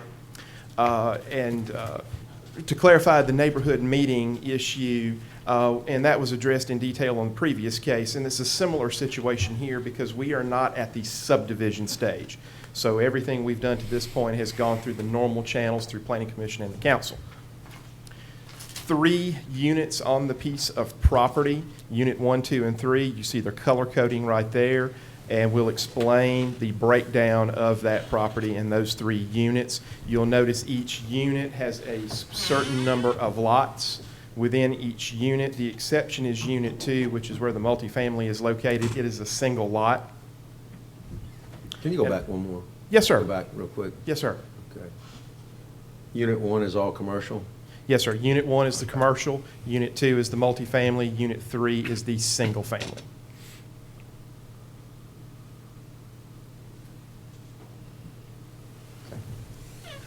And council members, this is the breakdown of the uses within each of the units. And so what the engineer has done for this development is each of the units are modeled on existing zoning classifications, and then why it's a PUD is where the alterations to the underlying zoning, and we'll review that in brief, and we can go into great detail as needed. What we wanted to do here is show the conceptual master plan of the site, so a color-coded drawing overlaid an aerial image of the site. What you'll notice is actually the westerly direction, as you see here. To answer some questions from last meeting to clarify the green space requirements. In Unit 1, that green space requirement would be anywhere from 10 to 25% depending upon the use of each of the lots. And again, we haven't gone through the subdivision stage yet. In Unit 2, that would require 25% green space. Now that is derived from 10 units per acre. So anything of 6 units per acre or greater requires 25% green space. That is a subdivision regulations requirement, calling it out here for the public's information. Unit 3 will require 20% green space. Also, council members, to illuminate for you, I added a balloon in addition to showing you the densities. If you'll notice the balloon on the far right side talking about the setbacks in Unit 3, that is the item that we discussed during the work session, just to reflect what is requested. I've got that in a condition of approval that I'll have to verbalize to the council, so we'll explain that then. Looking at each of the individual units, just to reiterate very quickly, Unit 1 is its underlying zoning would be B2 general business. Self-imposing site plan review for Unit 1. Unit 2, as we mentioned, that would be the multifamily. It's requesting 232 units total. That would trigger an MOP, multiple occupancy project review through the subdivision regulations. Further, the developer is requesting to self-impose a site plan review for that unit as well. Unit 3 would contain 67 single-family residential units. Council members, we talked about last time in pretty good detail how this development is contemplated by the comprehensive plan. Again, we can go into necessary detail to answer those questions. What I'll mention in brief here is just note that this map that you see on your screen is right out of the comprehensive plan. The star is denoting the village center contemplated by the comprehensive plan. Now, that's what the comprehensive plan, how the comprehensive plan describes it. We've had the subject property called out right there. And what we talked about last time, council members, is that the wording, this is direct cut and paste right out of the comprehensive plan document. It's very difficult to see, so we enlarged it for this meeting. This is from page 34 of the comprehensive plan. The immediate areas around villages are to be more dense, more units per acre, and then transition to lower density development patterns. The preferred plan also provides for commercial development at appropriate locations. Similarly, council members, again, a cut and paste right out of the comprehensive plan. And so to enlarge that where it's easier to read, from the comprehensive plan, understand that these components would be reviewed during the self-imposed site plan reviews. So it talks about 30,000 square foot to 180,000 square foot commercial development. Also, mixed use is available. The street location should push as close to the street as possible as far as locating the buildings. And then it actually it contemplates architectural guidelines and recommends an anchor structure. Some of the language from the comprehensive plan. Briefly, council members, this is showing the subject property in relation to zoning. And so you notice in this map, this is from Baldwin County's zoning map. So you notice it falls right on the border between Baldwin County, Planning District 17 and 14.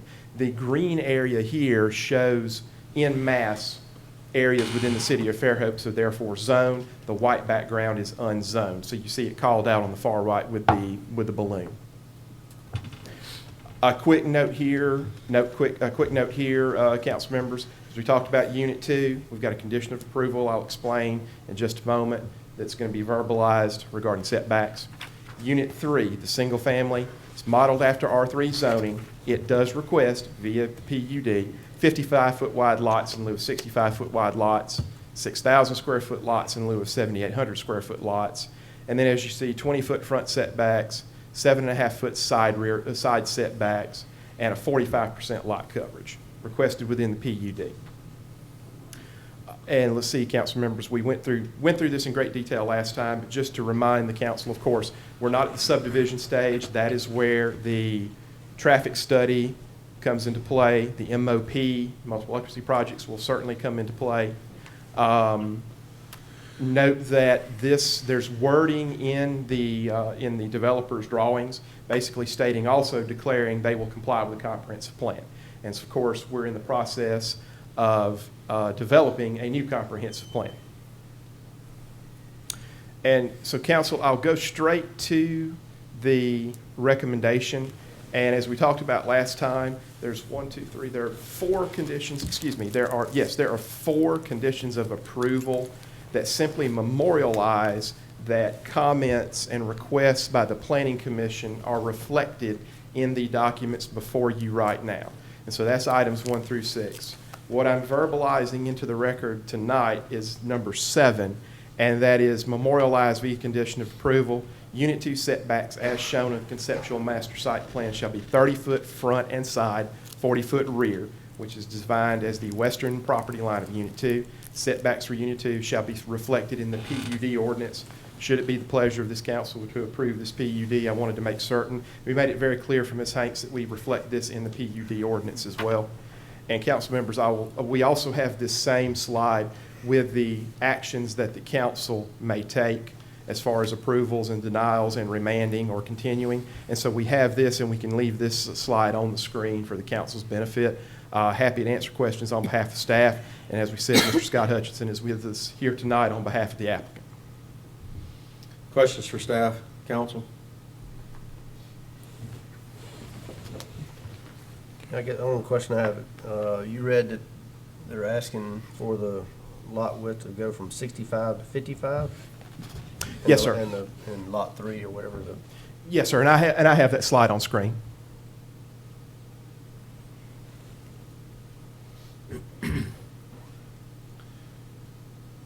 Just a comment, I think Robert's question is, yeah, a 55-foot is less than the 65-foot in an R3. We just got a lot of feedback that said people, council members weren't happy with even an R2. What is the, what's the anchor structure? What's the architectural anchor in this, Bud? So that's a great question, council members and council president. As prepared and as reviewed, contemplating the comprehensive plan and looking at the developer's plan for the site, is that would be reviewed at the time of a site plan review.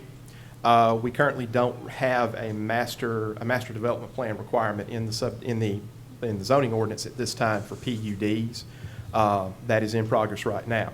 So that structure would have to be depicted and submitted by the eventual developer of one of the sites within Unit 1 to show that, and we would review it as a site plan review. So once again, I'll make a comment that when I read what a planned unit development is, we're asked to zone a portion of this, a Unit 1, the commercial portion of it, with no clearly defined businesses, no elevations, floor plans, what might it look like, no architectural anchor. We've got a single-family residential that they're asking for less than an R3, so less than 7,800 square foot. And then we're faced with that whole dilemma that they're over there in the unzoned county. But let me ask you this, if they built residential in the county, what's the minimum lot width? So if let's suppose we have a development anywhere within Fairhope's planning jurisdiction that remains in unzoned Baldwin County, the minimum lot width would be 100 feet, and the minimum lot size would be 15,000 square feet. But counter to my own argument of that, if they remained in the county, they don't have to put residential there. What if they decided they were going to make that entire site apartments and stay in the county? What requirements would that fall under? If and very good question, Council President. And I've placed the conceptual master plan back up on the screen. And just for conceptual and hypothetical cases here, is that if it remained unzoned Baldwin County, then an apartment complex would trigger an MOP, a multiple occupancy project. Multiple occupancy project is a function of the subdivision regulations. And so it would allow staff to review it for drainage, for green space, but the number of units would not be regulated. The building height would be limited to 35 feet, just to step you through the criteria of an MOP. It would limit building height to 35 feet in lieu of 30 feet in this case. But the number of units per acre would not be restricted in any way other than restricting the site by the time you put in drainage and drainage structures and retention, detention, and green space. There's nothing to preclude them from taking the space which is now set aside for commercial property or single-family residential to just making the site whatever, I mean, Yes, sir. all residential, or The- all R5, or all commercial. Yes, sir. As long as it was designed to comply with the technical standards for drainage and right-of-ways, green space and drainage. Otherwise, the entire site could be an apartment complex, or it could be entire site of single family, or a combination of the two. Council, I guess, the heartache I have is the density, the extremely high density of Unit 3, and the fact that there's no definition on B2. If you look at B2, that's, I would say, probably our least restrictive business zoning, and the PUD is supposed to give us control over what goes in there, and it seems like we wouldn't have any control because we don't know. My thoughts. I want to hear your thoughts, sir. Like Buford said, it does meet the comprehensive plan as far as being a village node or whatever the term is with the commercial, and then the dense, transitioning from commercial to the less dense. It follows what we have in the books currently. I'm not wild about the density, but I've also heard with this density, and if you go back and look at the conceptual plan with the commercial space on 181, I hear from a lot of people that live on the east side of town that they want a Applebee's or a steakhouse or somewhere to go rather than having to drive to Daphne to get something to eat. They don't want to drive downtown Fairhope to eat. So I think there's an opportunity, and I just hope, as large a parcel as that is, and it will be, probably the largest parcel that's ever brought in the city of Fairhope, that it's done right. And I don't think they have the answer. Scott, can you address that? I mean, right, I want to give you an opportunity to address that concern. Scott Hutchinson with GMC. Scott, help yourself. Sure. You of course know this, but I understand the desire to see what an acre store would look like or something like that.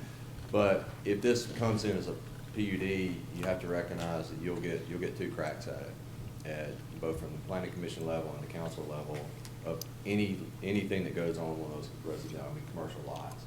I mean, it comes in just like a site plan would in Fairhope. So you would see the architectural renderings and everything else for approval. So you really do need to consider that. So you're not just approving this PUD and then we go put whatever commercial retail we want on that front. Whatever we decide to do has to come right back to the. Why can't you if we approve it? I mean, Well, we may control what it looks Well- like, but I don't see anything that says you can or cannot put anything that's allowed in B2 in there. Well, if it is approved, it becomes City of Fairhope property, commercial property, so it has to go through the site plan approval process. Zone B2, which has certain prescribed allowed uses, and then I would think that if you came to the P and Z with an allowed B2, there's essentially, as long as they meet the subdivision regulations, there's nothing to prevent whatever's allowed in B2 to go in there. And that's the case with any B2, of course. But it's not the case with a PUD, because a PUD gives you specific controls over what goes in there. I just feel like we're relinquishing. But I don't think you can get that specific with a PUD here, because, I mean, what would we, if you get it that tight where you can only put an Applebee's, on lot 14 or something like that, I mean, that gets way too restrictive. I understand. And so I really think we're trying to accommodate those concerns, and especially with architectural guidelines, whoever comes first will kind of set that tone, and then as we go through the approval process for each other lot, we'll meet those requirements and have it look consistent throughout the development, working with staff and doing that. And this is something we've been working on for well over a year with staff to get to this where we are this evening. But I didn't have anything else to say other than just to remind you, you do get 2 cracks at every site plan that goes through there. Any questions? Any questions for the engineers? Okay. Any other questions for staff, council?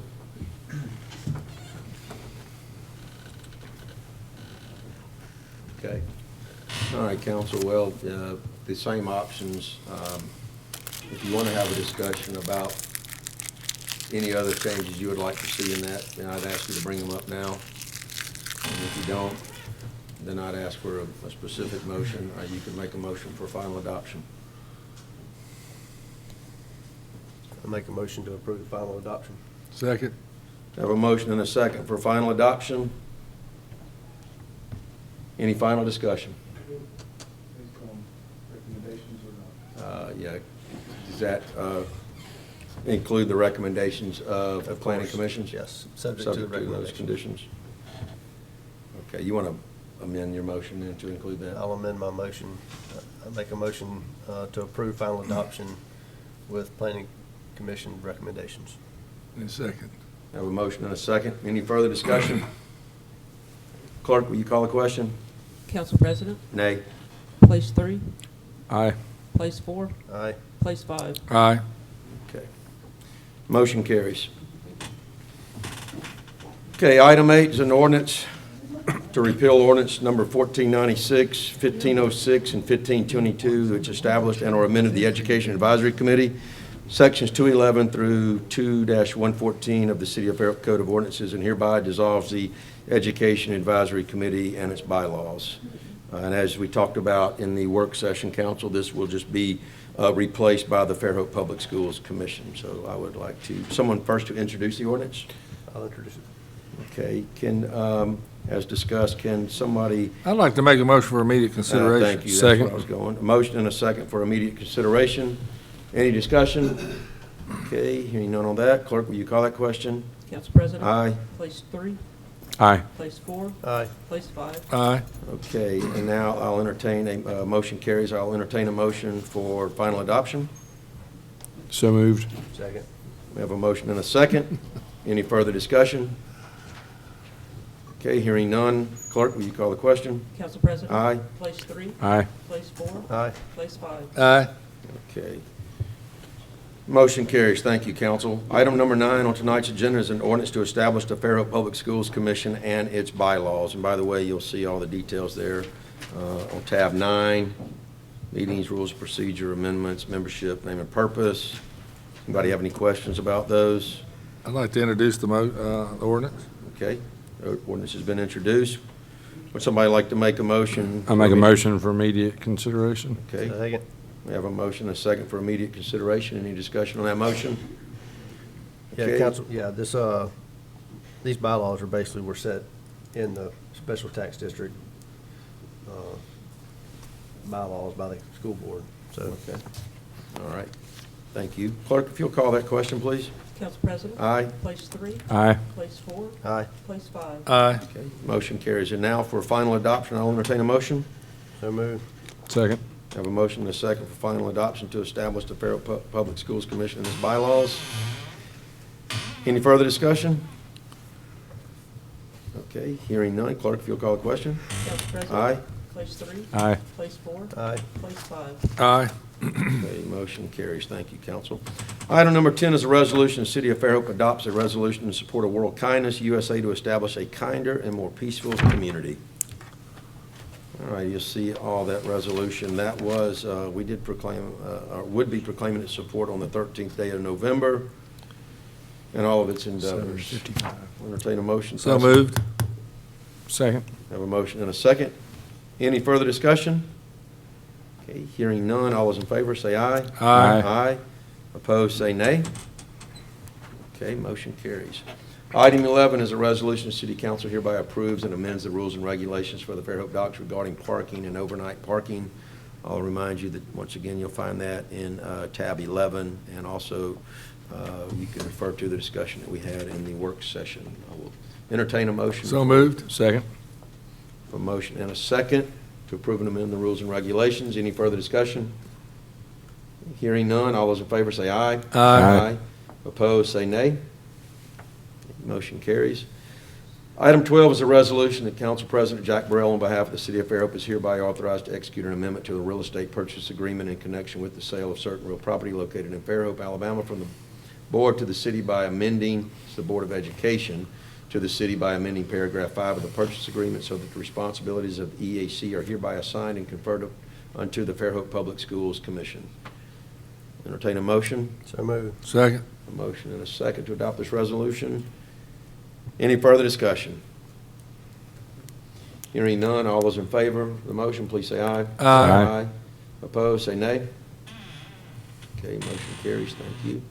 Item 13 is a resolution that Mayor Karen Wilson is hereby authorized to execute an agreement between the City of Fairhope and the State of Alabama, acting by and through the Alabama Department of Transportation, for lane construction and traffic signal upgrades on County Road 30, which is Gayfer Avenue, and State Road 42, or US 98, in the City of Fairhope, for a preliminary engineering agreement with a cost estimated to be a local match of $28,800.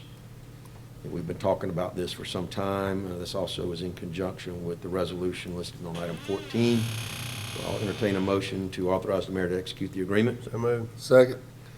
We have a motion and a second. Any further discussion? Hearing none, all those in favor, please say aye. Aye. Opposed, please say nay.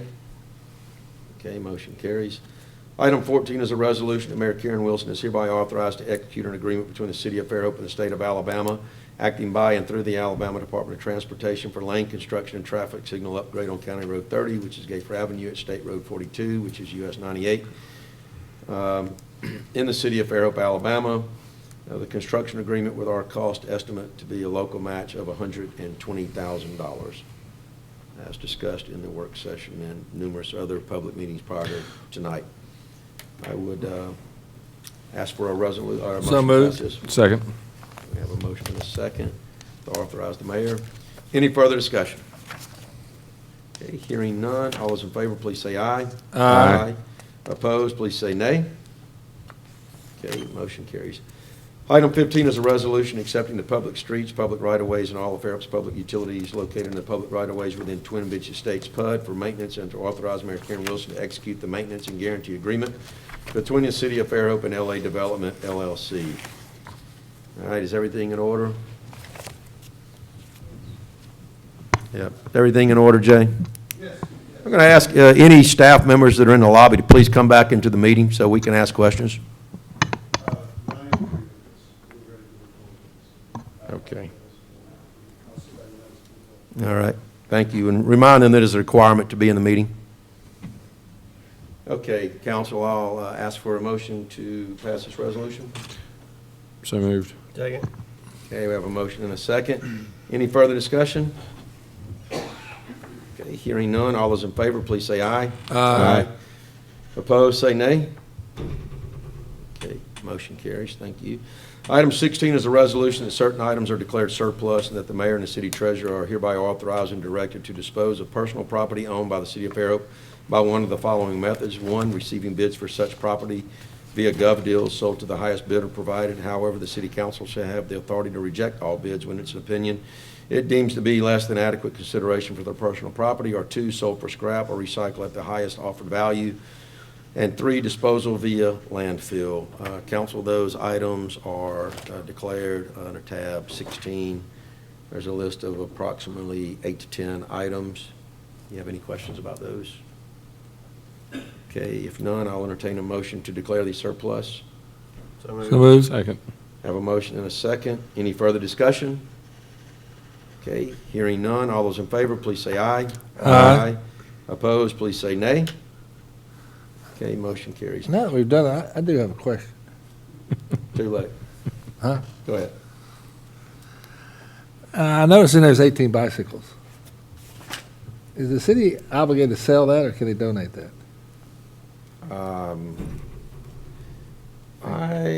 Depends on what organization. And plus, if an organization, I was just thinking, you know, kids are always looking for these bicycles. It's Christmas time. There's 18 of them right there. I mean, what are you gonna make, $200? It says scrap. I know, that's what. But all the others say disposal, scrap, whatever, they're Well, looking to be we have sold. these, we've had these on there before, and I believe, Councilman Boone, that we have maybe made a donation of bicycles. It's just a consideration, Past and reminds if we me could that- possibly do that, it'd be great.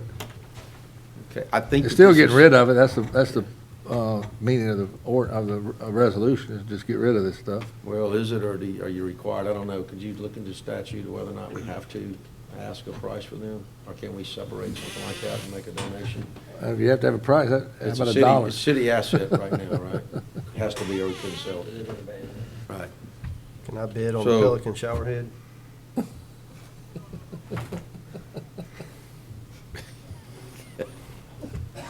From the kids' park, that might be a collector's item. You could put it out there, right out there under your house there, Robert. I mean, you can get on Gov Deals and bid on it, maybe. I don't know if you can do that or not. Kim, can he bid on that on Gov Deals? He can bid on there. Sweet. There may not be even enough to make one good bike. I mean, it is. Pure, truly scrap metal. I'll send y'all pictures of what we have Please. Just along with that, those bikes, I think she's right, I don't think there's much to them. Okay. But soon there's gonna be a need to move a whole bunch of them from behind the police station, please keep that in mind. Okay. Because some of those are pretty good. Okay, keep in mind, and talk to the city attorney, and if there's a way to make a donation, I don't think that we're gonna sell them for enough money to make an impact on our budget, so if there's a way to give them to a charitable organization legally, I think we should consider that. How about that, Councilman Boone? That'd be great. All right. Thank you, Shane. Thank you, Councilman Boone. Where are we at? Do we have a motion and a second? Yes, you Do do. we have a vote yet? No, you don't. Okay. All those in favor of the motion, please say aye. Aye. Opposed, please say nay. Okay, motion carries. Item 17 is a resolution, the City Council approves the selection of grants management for professional consulting services for grants and grant management for RFQ number PS 001-20, and hereby authorizes Mayor Karen Wilson to execute a contract of up to $2,000 per month with a not to exceed $24,000 annually. Something we've done many, many years now. I'll entertain a motion. So moved. Second. We have a motion and a second. Any further discussion? Hearing none, all those in favor, please say aye. Aye. Opposed, say nay. Okay, motion carries. Item 18 is a resolution. The City Council approves the selection of Kavanaugh McDonald Consulting to perform professional consulting services to prepare actuarial valuation of the city's OPEB liability for the fiscal year ending 9/30/19, and hereby authorizes Mayor Karen Wilson to execute a contract with a not-to-exceed price of $9,500. And I'll remind everybody that Ms. Creech has informed us this is required for our audit. So I will entertain a motion. So moved. So moved. Second. We have a motion and a second to approve the selection. Any further discussion?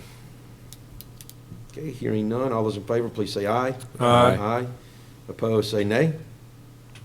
Okay, motion carries. Thank you. Item 19 is a resolution that Mayor Karen Wilson is hereby authorized to execute a contract with the Music Garden for the band known as Big Night Dynamite for the New Year's Eve downtown celebration on Tuesday, December 31st, 2019, with a cost not to exceed $8,300. I'll entertain a motion. So moved.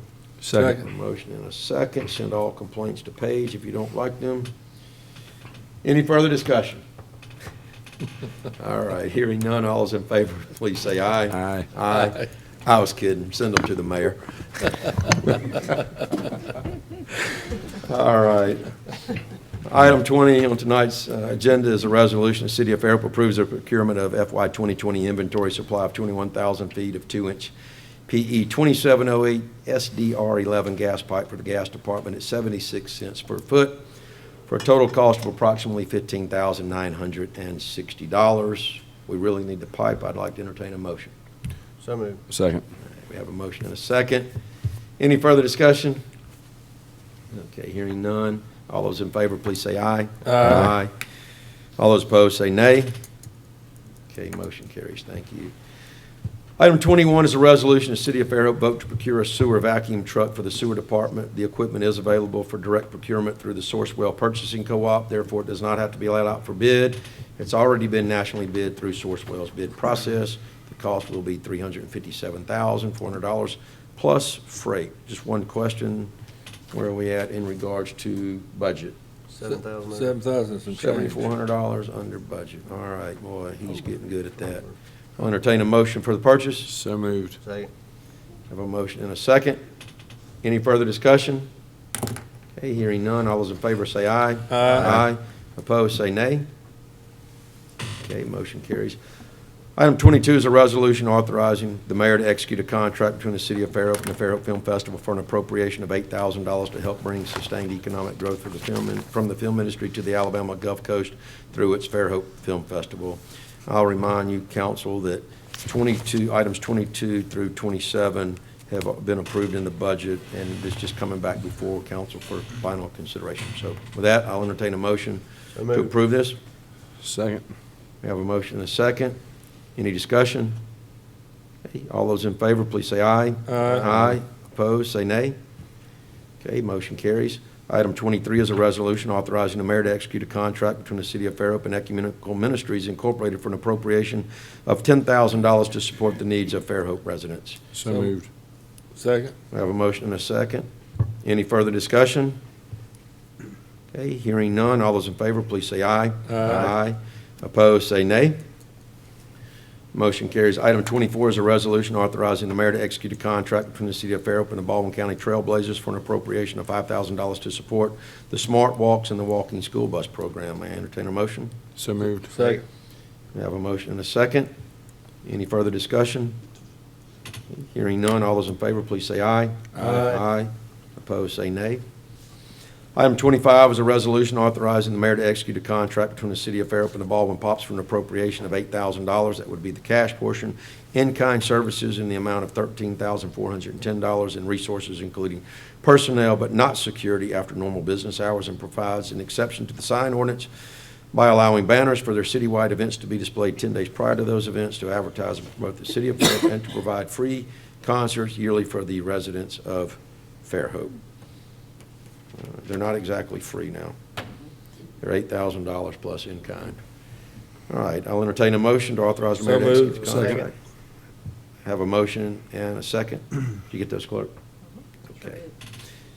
Any further discussion? Okay, hearing none, all those in favor, please say aye. Aye. Opposed, say nay. All right, motion carries. 26 is a request of the Eastern Shore Optimist Club requesting up to $6,463 through an in-kind donation to use the Fairhope Civic Center for the Dogwood Trail Pageant 2019 and the Dale Champ Suite for the Arts and Crafts reception in 2019. So those are all, it should be 2020, and I believe that that 6463, if not clear, they are all in-kind donations. There's no cash, just changes hands there. The value of that. I'll entertain a motion to So grant this moved. request. Second. Okay. A motion and a second.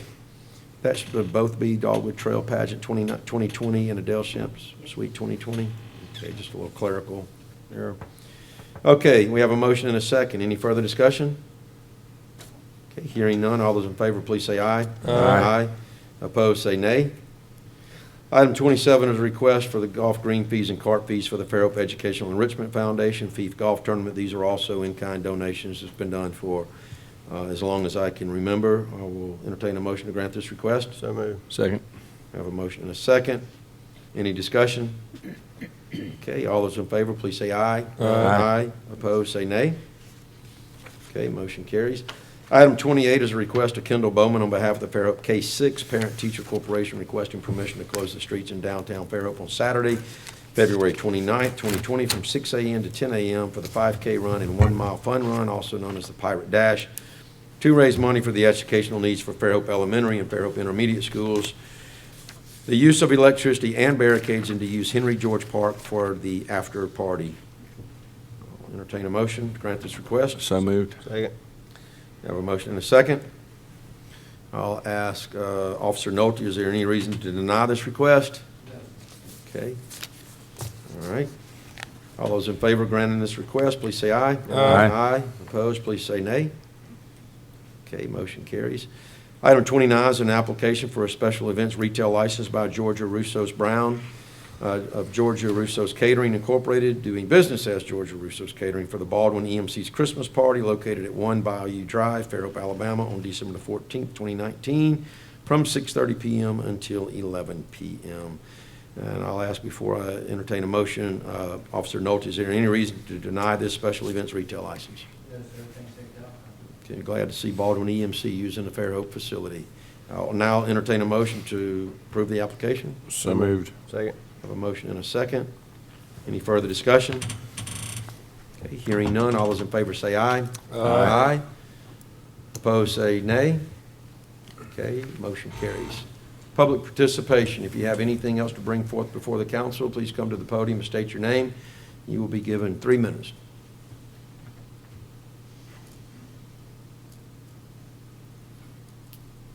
Okay, I will close public participation. I'll entertain a motion for adjournment. So moved. Second. Have a motion and a second. All those in favor, please say aye. Aye. Opposed, say nay. Okay, thank you, council. We're adjourned.